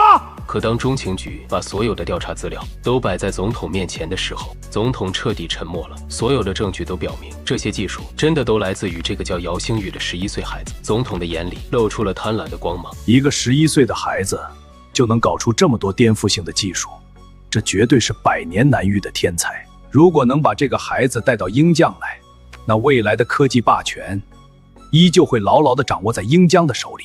不惜一切代价把姚星到鹰将来，如果带不来就直接除掉他，绝对不能让他继续为龙国服务。接到命令的中情局立刻启动了潜伏在龙国境内的间谍网，开始策划针对姚星宇的行动。他们先是尝试着接触姚星宇的家人，想要用巨额的金钱收买他们，结果被姚震直接拒绝，还上报给了国安局。软的不行，他们就想来硬的。他们策划了一场绑架行动，想要在姚星宇上学的路上把他绑走，然后通过走私渠道送到鹰将去。可他们不知道的是，姚星宇的身边有着全国最高级别的保护，国安局早就盯上了他们的间谍网，只是一直没有收网而已。他们的绑架计划从一开始就暴露在了国安局的眼皮子底下。行动当天，几个间谍开着车刚停在姚星宇上学的路口，还没来得及动手，就被四面八方冲出来的国安特工直接按在了地上，人赃并获。顺着这几个间谍，国安局顺藤摸瓜，只用了3天的时间，就把中情局在龙国境内潜伏了10几年的间谍网连根拔起，抓获了100多名间谍，缴获了大量的间谍设备和机密情报。这件事直接让中情局在亚洲的情报体系彻底瘫痪。中情局局长气得差点吐血，却又无可奈何。可姚星宇并没有打算就这么算了，既然鹰将敢派人来搞他，那他就要给鹰将一点颜色看看。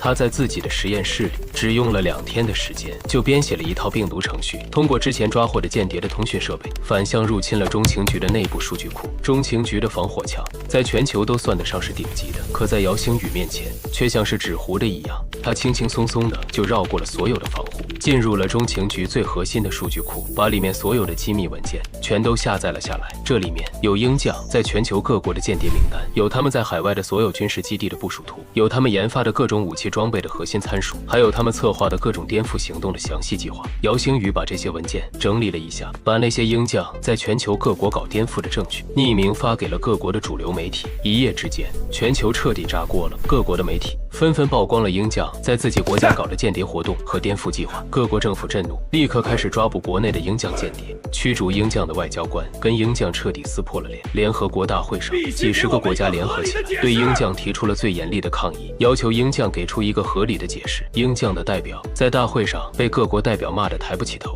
只能灰溜溜地提前离场。鹰将的国际形象一落千丈，之前建立的盟友体系也彻底分崩离析。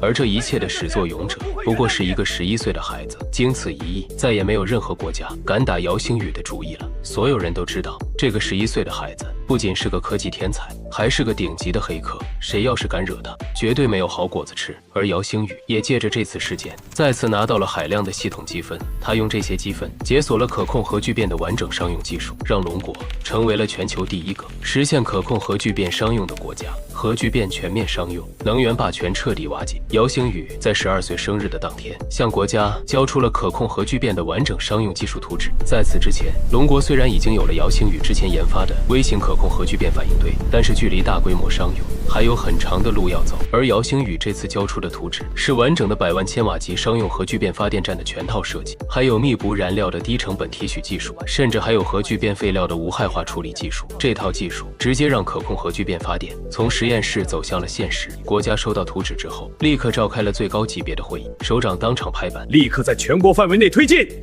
无数的工程队、顶尖的工程师、核物理专家齐聚武安县，以最快的速度建设这座划时代的发电站。姚星宇作为总设计师，也经常去工地上解决各种技术难题。仅仅用了8个月的时间，武安县核聚变示范电站就正式建成，成功实现并网发电。并网发电的当天，燕京的最高首长亲自来到了现场，按下了发电按钮。当屏幕上显示发电机组稳定运行，电能源源不断地并入国家电网的时候，现场所有人都激动得热泪盈眶。这一天注定要被载入史册，龙国成为了人类历史上第1个实现可控核聚变商用发电的国家，人类文明正式进入了核聚变能源时代。核聚变发电站的建成，给龙国带来了翻天覆地的变化。首先是电价，直接从之前的几毛钱一度降到了3分钱一度，居民的生活成本大幅降低，工业用电的成本更是直接降到了之前的1/10。低廉的电价让龙国的工业迎来了前所未有的爆发，高耗能的电解铝、钢铁、化工等产业成本暴跌，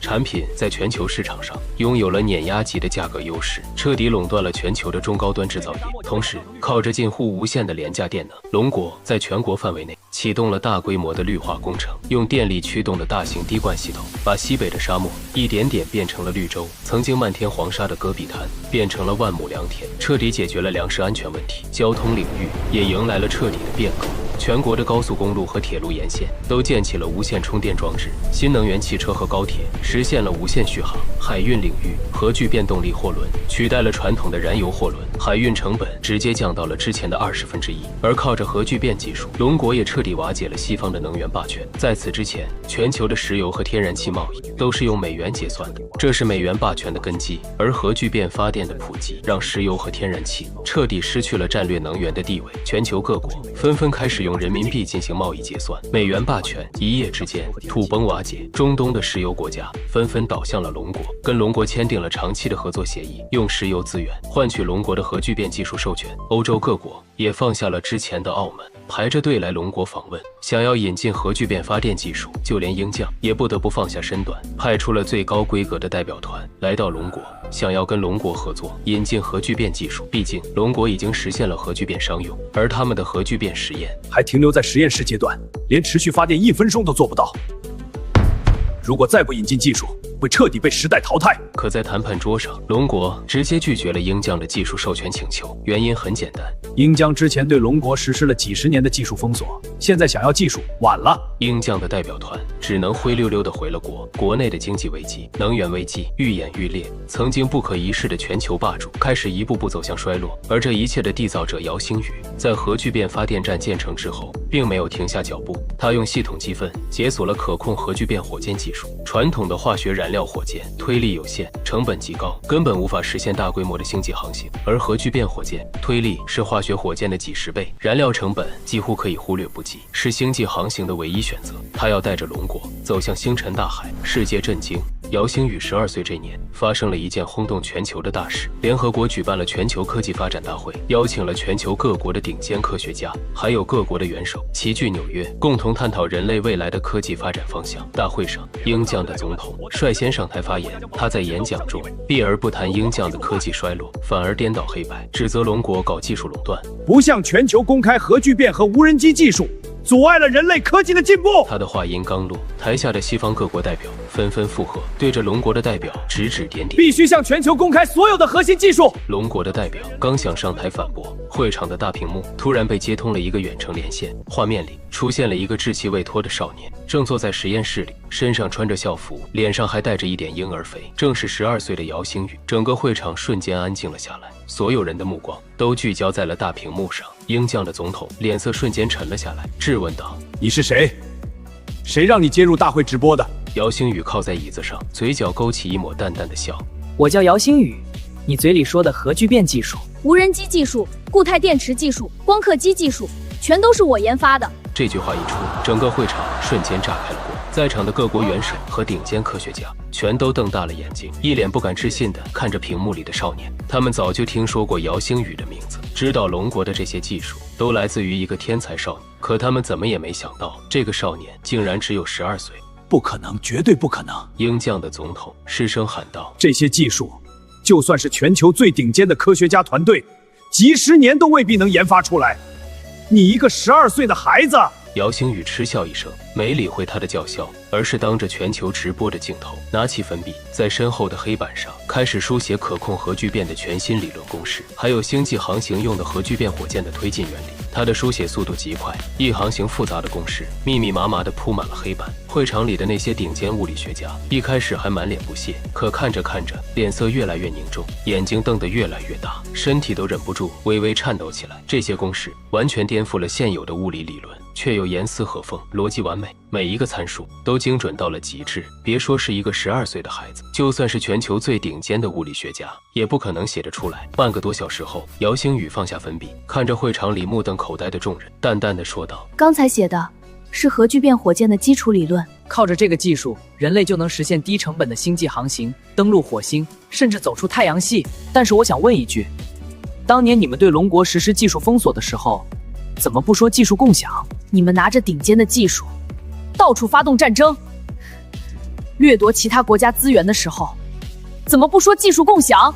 技术是用来造福人类的，不是用来搞霸权、欺负其他国家的。想要技术，可以拿出你们的诚意来。至于那些一边骂着我们，一边还想要技术的，我只能说做梦。”说完，姚星宇直接挂断了连线。整个联合国大会会场死一般的寂静，过了足足几分钟，会场里才爆发出了雷鸣般的掌声。那些来自发展中国家的代表拼了命的鼓掌，手掌都拍红了。而鹰将的总统和西方各国的代表脸色惨白，坐在座位上一句话都说不出来，恨不得找个地缝钻进去。这场全球直播让姚星宇的名字响彻了全世界。12岁的少年以一己之力推动了整个人类文明的进步。无数的国家向姚星宇发出了邀请，开出了天价的待遇，想要让他去自己的国家，可全都被姚星宇拒绝了。他说：“我是龙国人，我的所有技术都只会用在龙国，只会用来让我的祖国变得更加强大。”这一年，国家给姚星宇颁发了共和国勋章，这是龙国最高的荣誉。他成为了共和国历史上最年轻的勋章获得者。3年后，姚星宇15岁了。这3年里，龙国发生了翻天覆地的变化。靠着姚星宇研发的核聚变火箭技术，龙国成功发射了全球第1枚核聚变运载火箭，将宇航员成功送上火星，在火星上建立了人类第1个永久基地。姚星宇研发的人工智能技术也实现了重大突破，通用人工智能走进了千家万户，工业生产实现了全自动化，龙国彻底进入了智能时代。而姚星宇也顺利考上了龙国最高等的学府。不过他并没有去学校上课，因为学校里的所有课程他早就已经掌握了。